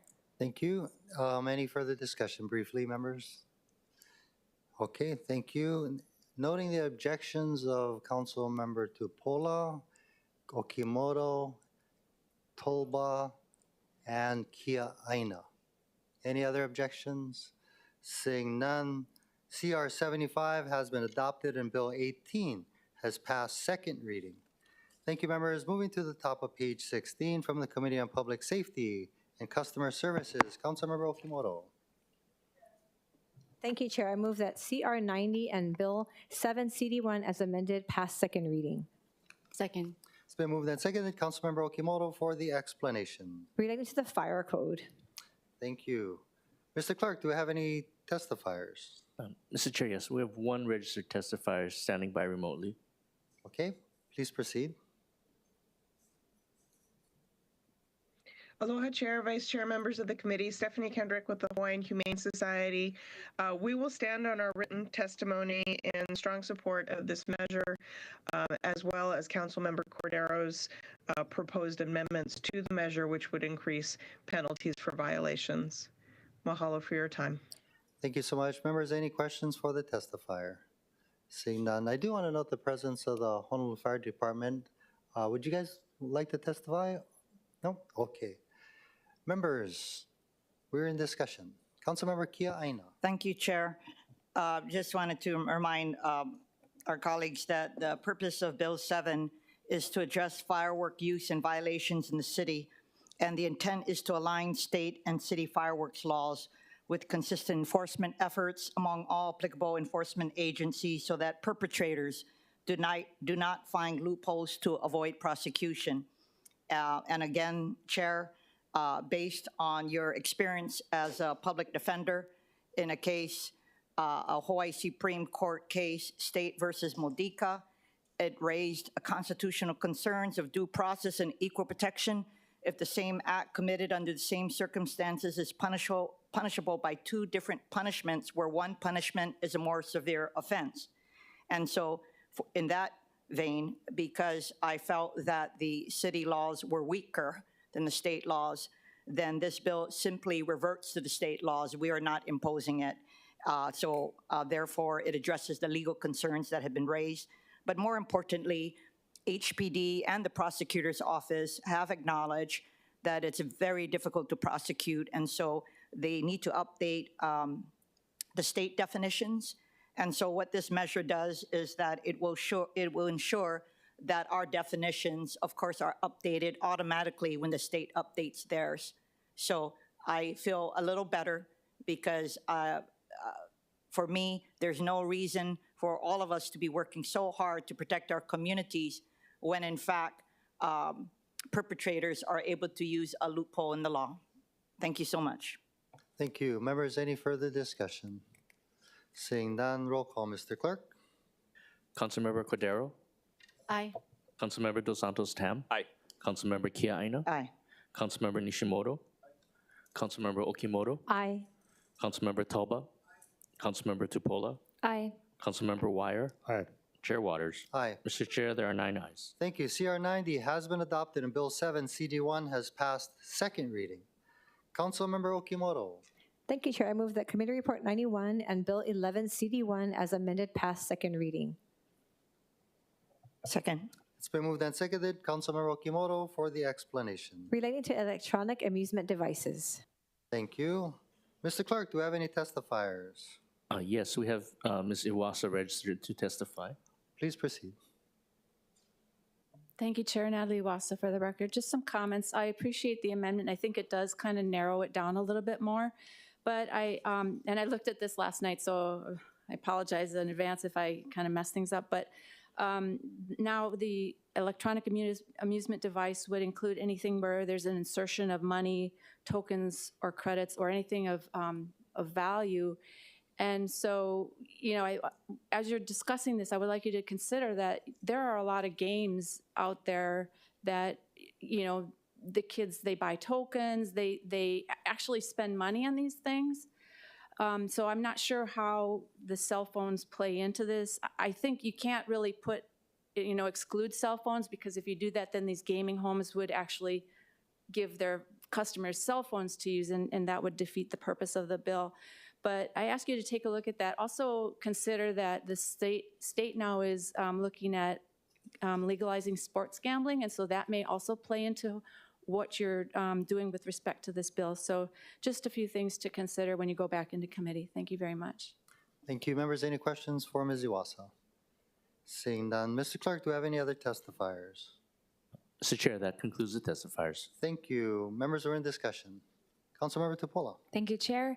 Thank you very much to the Public Safety Chair for listing this and allowing us to have this conversation. I want to get some of the edits on the record so that people know, and Ms. Iwasa alluded to some of them.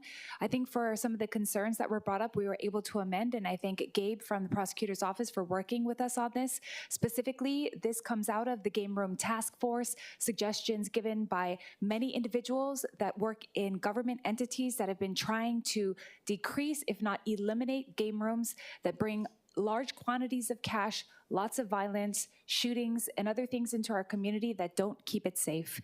In Section 1, we have some key findings, and this is recognizing that the amusement devices can create disturbances, and it clarifies operators, not property owners or managers, are responsible for preventing unlawful activity. Also, we changed the definitions of mechanical device, premise, video amusement device based on feedback. We also introduced a more detailed permit requirement, ensuring that anyone displaying or operating the amusement device must obtain the proper permit. We've streamlined the application process by requiring detailed information such as address, tax map key. And then, of course, for permit denials, the criteria has been simplified, and we added a requirement that permits must be visible to the public at all times. And lastly, we want to prevent misuse, so we clarified that permits couldn't be transferred, and instead of complex civil penalties, we now have criminal penalties. All of that to be said, what we need is more tools. That's it. A lot of people are asking, why do we continuously break down game rooms and then the very next week it's back? Not enough tools, not enough ways for us to stop this. So this is one way forward of a handful of bills that Councilmember Dos Santos Tam, Councilmember Nishimoto, and myself have been working on. Thank you, Chair. Thank you. Any further discussion, members? Seeing none, roll call, Mr. Clerk. Councilmember Cordero? Aye. Councilmember Dos Santos Tam? Aye. Councilmember Kia Aina? Aye. Councilmember Nishimoto? Aye. Councilmember Okimoto? Aye. Councilmember Talba? Councilmember Tupola? Aye. Councilmember Wire? Aye. Chair Waters? Aye. Mr. Chair, there are 9 ayes. Thank you. CR 91 has been adopted, and Bill 11, CD1, has passed second reading. Moving to the top of page 17, Councilmember Okimoto. I move that Committee Report 92 and Bill 12, CD1, as amended, pass second reading. Second. It's been moved and seconded. Councilmember Okimoto for the explanation. Relating to gambling. Thank you. Mr. Clerk, do we have any testifiers? Mr. Chair, we have none. Thank you. Members are in discussion. Councilmember Tupola.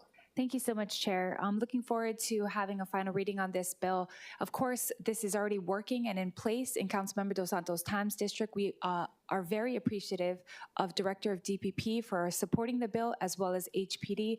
We're looking forward to codifying this so that we can further have this interaction between DPP and HPD. Thank you, Chair.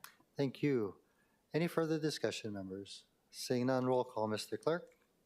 Councilmember Cordero? Aye. Councilmember Dos Santos Tam? Aye. Councilmember Kia Aina? Aye. Councilmember Nishimoto? Councilmember Okimoto? Aye. Councilmember Talba? Councilmember Tupola? Aye. Councilmember Wire. Aye. Chair Waters. Aye. Mr. Chair, there are 9 ayes. Thank you. CR 92 has been adopted and Bill 12, CD1, has passed second reading. Third reading items, members on page 18 from the Committee on Budget, Councilmember Dos Santos Tam. Chair, I move that Committee Report 66 be adopted and Bill 3 pass third reading. Second. Been moved and seconded. Councilmember Dos Santos Tam for the explanation. Chair, this relates to incentives for businesses, specifically amending Chapter 35 to address certain obsolete or unnecessary provisions. Thank you. Mr. Clerk, do we have any testifiers? Mr. Chair, we have none. Thank you, members. We're in discussion. Seeing none, roll call, Mr. Clerk. Councilmember Cordero. Aye. Councilmember Dos Santos Tam. Aye. Councilmember Kia Aina. Aye. Councilmember Nishimoto. Councilmember Okimoto. Aye. Councilmember Talba. Councilmember Tupola. Aye. Councilmember Wire. Aye. Chair Waters. Aye. Mr. Chair, there are 9 ayes. Thank you. CR 66 has been adopted and Bill 3 has passed third reading. From the Committee on Planning, Infrastructure, and Transportation, Councilmember Cordero. I move that Committee Report 81 be adopted and Bill 61, 2024, CD1 pass third reading. Second. It's been moved and seconded. Councilmember Cordero for the explanation. The bill relates to wheelies. Thank you. We do have a number of registered testifiers, starting with Natalie Wasa. Thank you, Natalie Wassa, for the record. Some comments. I did submit written testimony. There was a report in the KITV 4 regarding some wheelie riders in Kailua a little while ago, and HPD stated that they could already cite those types of drivers for reckless driving, which is what I had thought before. So it seems like this bill is actually unnecessary, and I'm a bit concerned that if you pass it, then, you know, what about other types of reckless driving? Do we have to have a separate bill for those types of issues as well, like swerving or whatever, you know, people are doing out on the roadways that is dangerous? I'm not so sure that this is really needed. Thank you. Thank you so much. Mr. Clerk, do we have any other testifiers? Mr. Chair, that concludes the testifiers. Thank you. Members are in discussion. Councilmember Cordero, followed by Wire. Thank you, Chair. Thank you very much for the members for going through the discussion and supporting the former Bill 52. In a similar timeline, we also saw on another news report on Hawaii News Now that and I don't like the reporting of this, I have to say, but that the Oahu's bill doesn't fully cover all of the reckless driving on 2 wheels. This was, I think, last week. And so we hope to be able to capture those things because, especially in our neighborhood security watch and citizens patrol meetings, when we are talking with parents or talking with our officers, we recognize that a lot of the e-bikes are not actually e-bikes at the same time. So we want to be able to capture all of that. And so I do want to thank the members for their support and hopefully to push this forward. Thank you. Thank you. Councilmember Wire.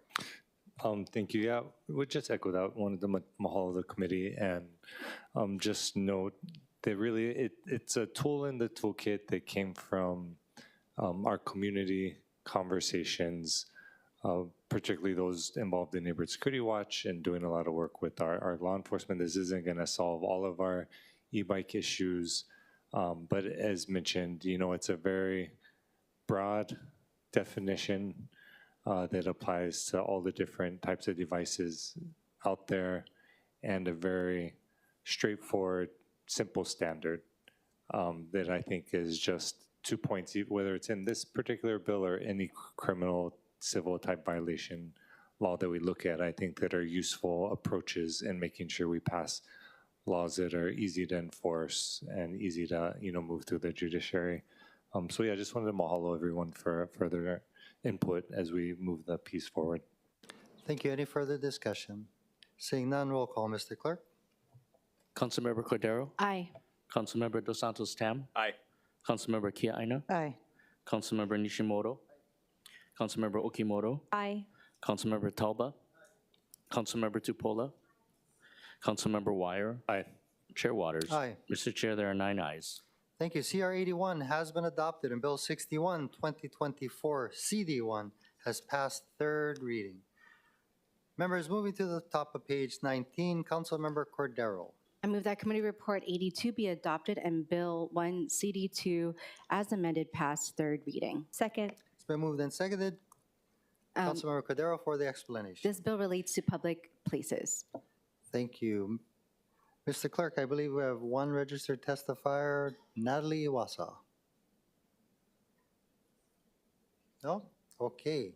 Mr. Clerk, do we have any other testifiers? Mr. Chair, we have one person remotely standing by. Okay, please proceed. Aloha, Angela Melody Young, testifying on behalf of Bill 1, activating public places within the downtown Chinatown district, especially to help those middle-class families with economic revitalization and helping to elevate and encourage business development as well as public safety. As you can see in the bill,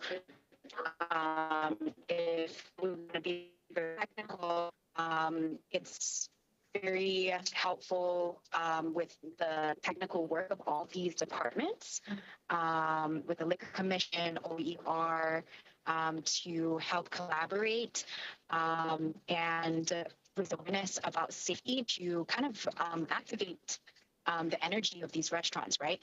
But then the thing is, the bill itself is kind of technical. If you think that every single restaurant can accommodate all of these restrictions, I think it's a little much. I think the ultimate goal, it worked out very well. And I think the, Thank you. councils, oh, okay. Thank you very much. Mr. Clerk, do we have any other testifiers? Mr. Chair, that concludes the testifiers. Thank you. Members, we're in discussion. Seeing none, roll call, Mr. Clerk. Councilmember Cordero? Aye. Councilmember Dos Santos Tam? Aye.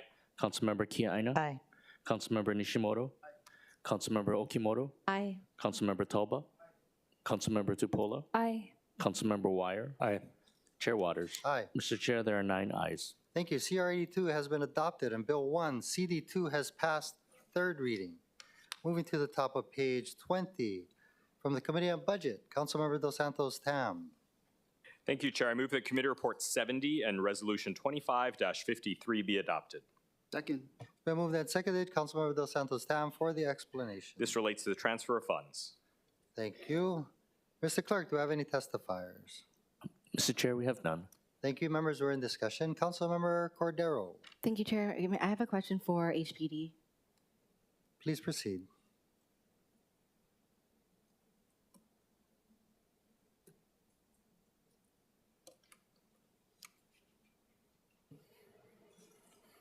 Good morning, Chair Waters, Vice Chair Wire, and members of the council. I'm Ryan Hironaka, Major of the HPD's Finance Division, and I'll be taking questions.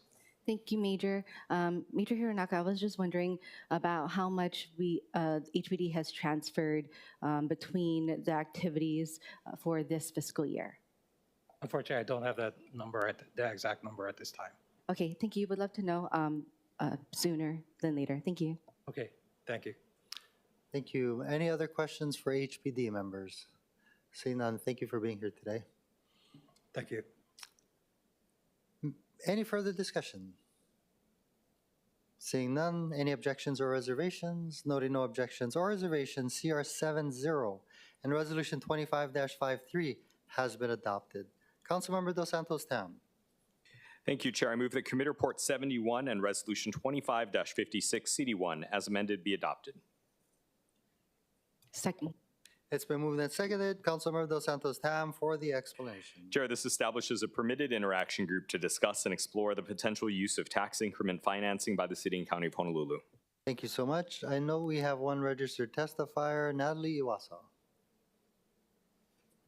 Thank you, Chair. Natalie Iwasa for the record. I had in my written testimony requested that this cover more issues than just the tax increment financing, but I hope that potential group will be formalized later. I just wanted to ask that this group take a look at the motivation that the city will have if you put this through to increase properties that otherwise might not be increased. And I saw this happen with respect to residential A, that I felt that I looked at a bunch of properties and they were increased to just $100 over $1 million. And, you know, if this is a borderline project where the values really aren't there, the pressure to do that, to increase it higher, is really quite high. So I ask that that be discussed when you get together. Thank you. Thank you. Any questions for Ms. Iwasa? Seeing none, thank you so much. Mr. Clerk, do we have any other testifiers?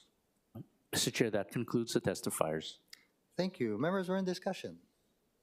Seeing none, any objections or reservations? Noting no objections or reservations, CR 71 and Resolution 25-56 CD1 has been adopted. Moving to the top of page 21, Councilmember Dos Santos Tam. Chair, I move that Committee Report 72 and Resolution 25-61 be adopted. Second. It's been moved and seconded. Councilmember Dos Santos Tam for the explanation. Chair, this would approve the write-off of uncollectible accounts owed to the city.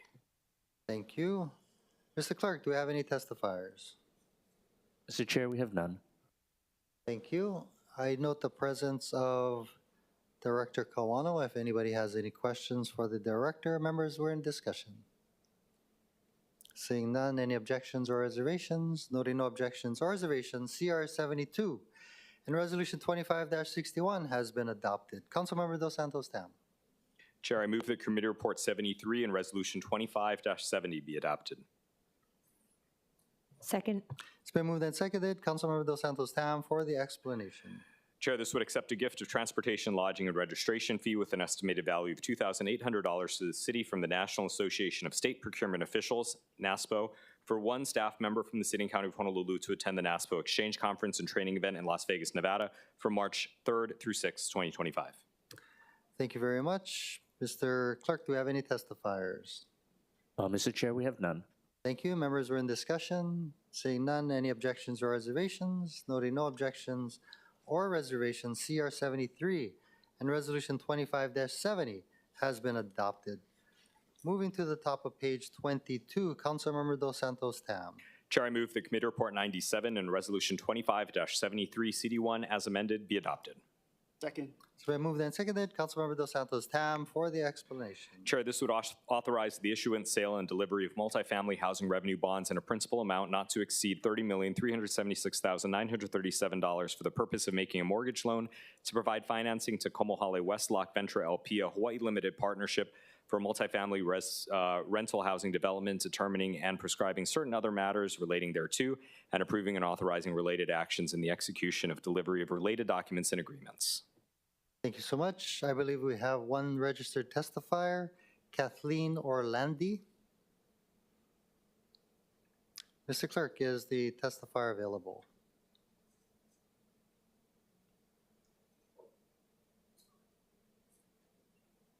We're trying to get her on by video conference, I believe.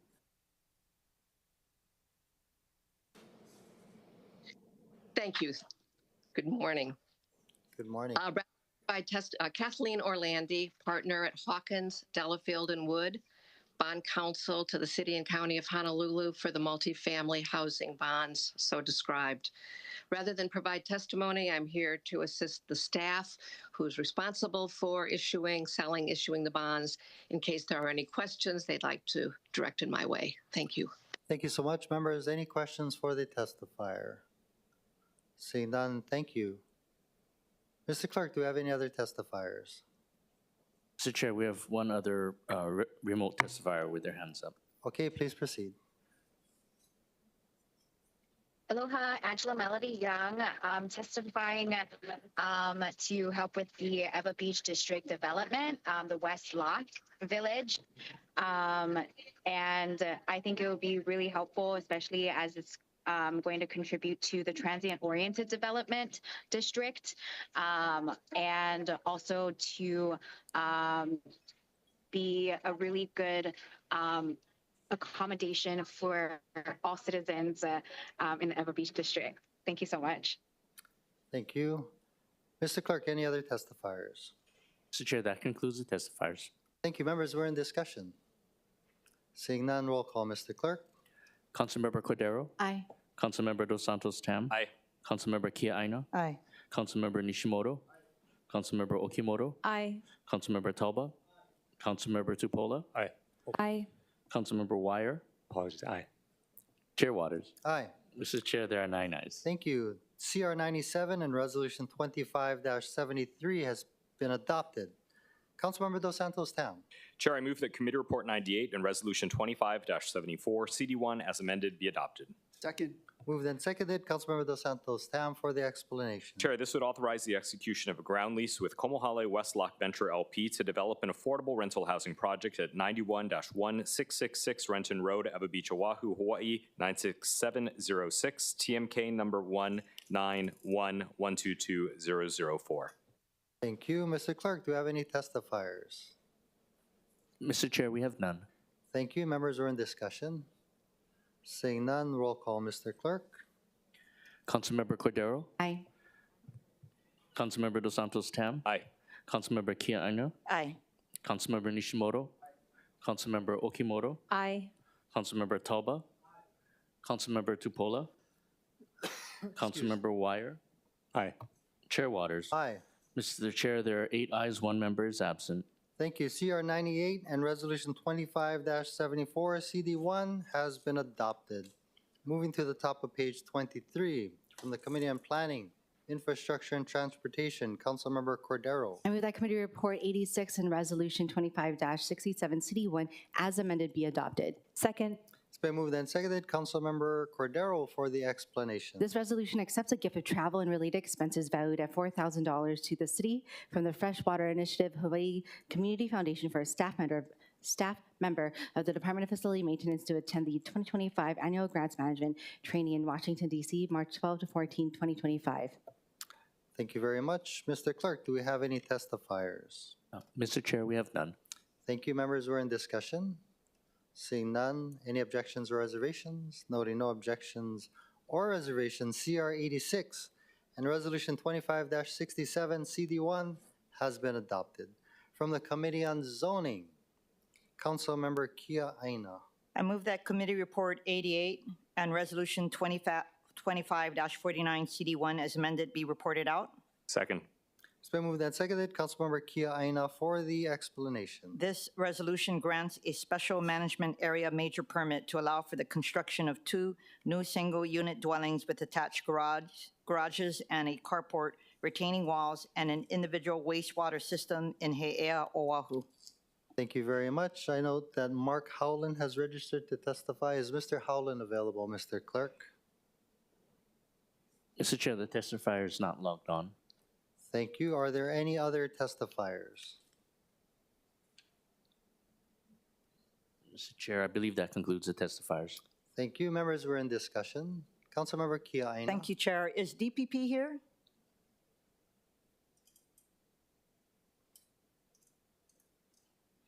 Please proceed. Thank you, Director. I just want to clarify, you and I have been in discussion since the zoning meeting, given the impending deadline of June 30th, 2025 for this particular project to get all of the necessary permits. And my question to you was whether or not you had the discretionary authority, should an applicant or an agent get everything in order, would you try your best to make sure that it was considered to meet the deadline? Can you just elaborate a little bit on what you believe your authority is?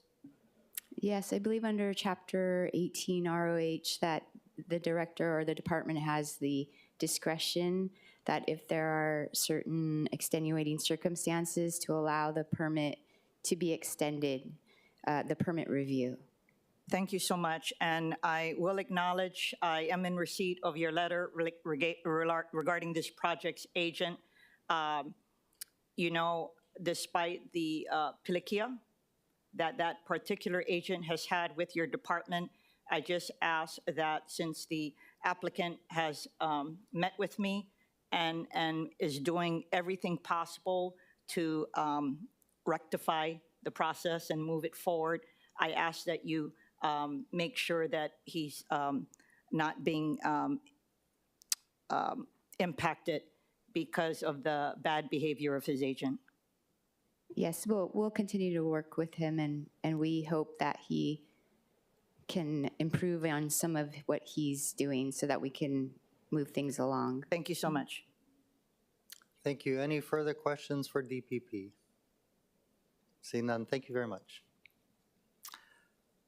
Mr. Clerk, any other, or we're in discussion. Any further discussion, members?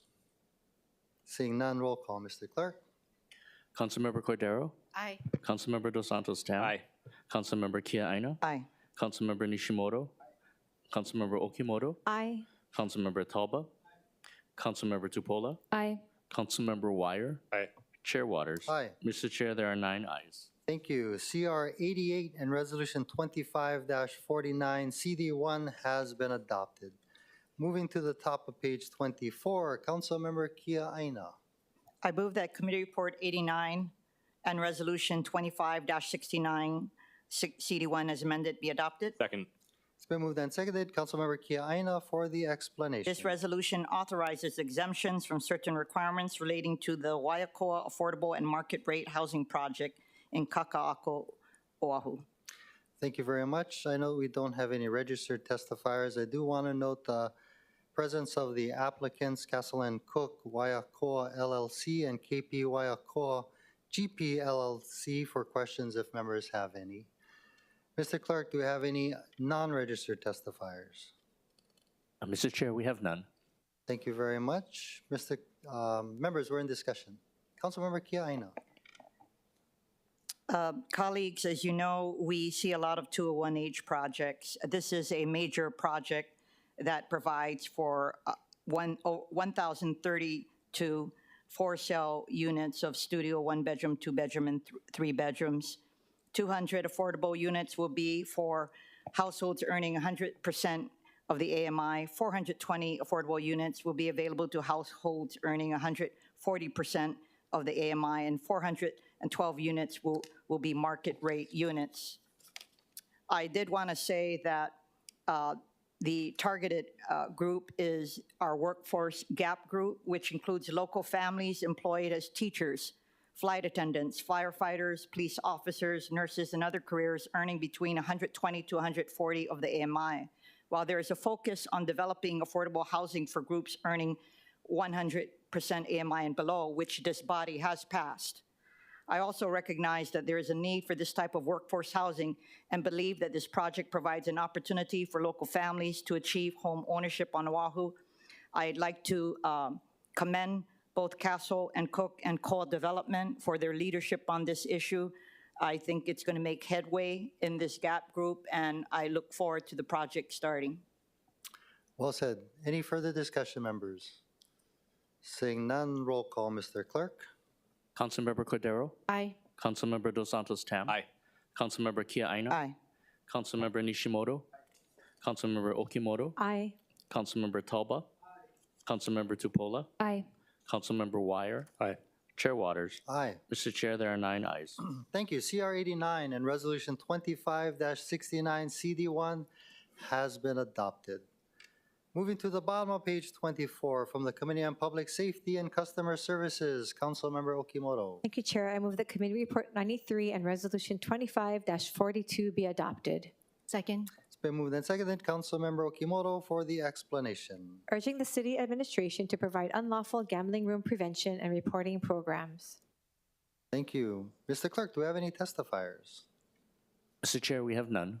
Thank you. Members were in discussion. Councilmember Tupola. Thank you, Chair. I do want to thank the Chair of Public Safety as well as my colleague, Councilmember Nishimoto, for supporting this.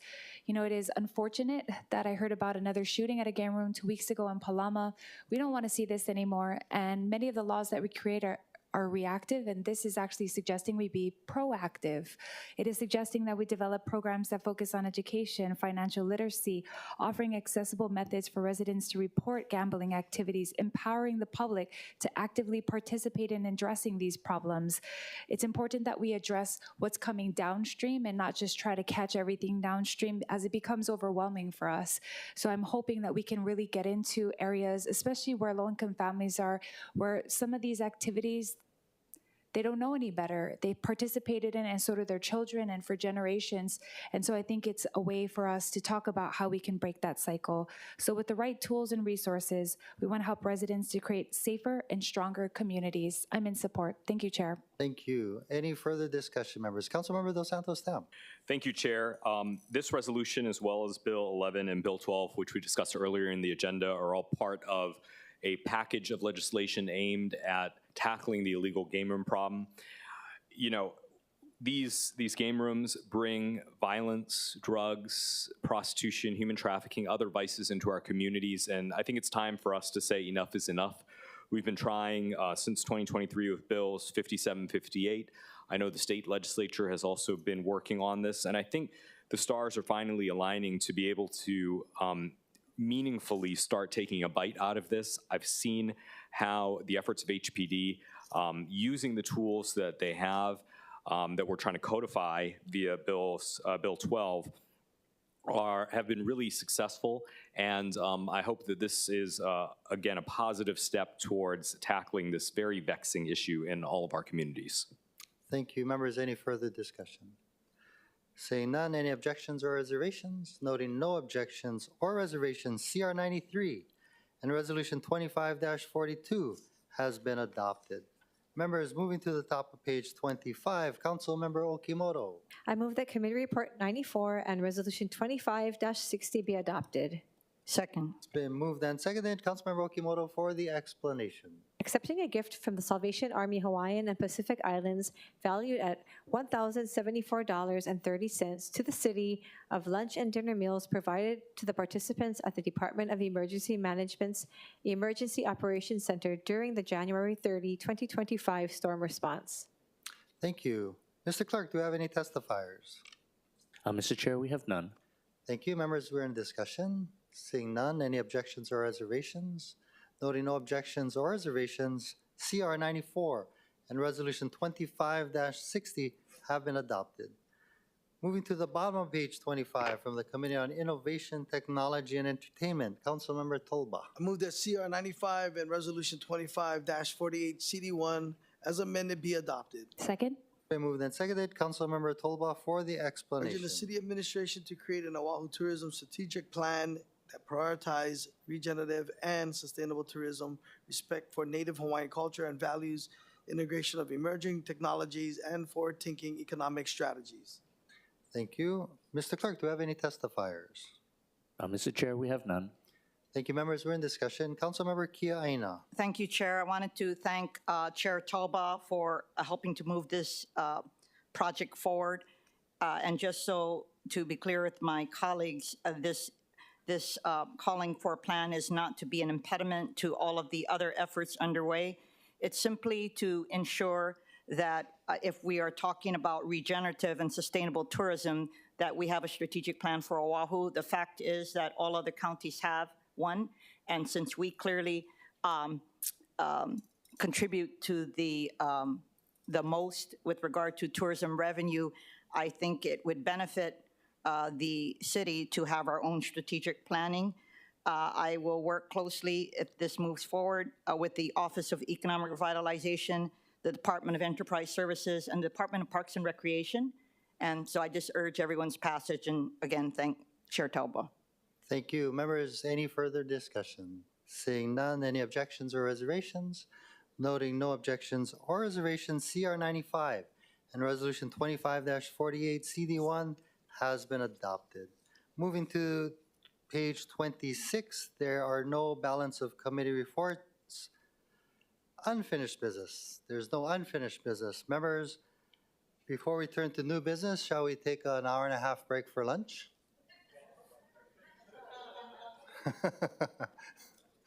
I see Councilmember Cordero does not find that amusing.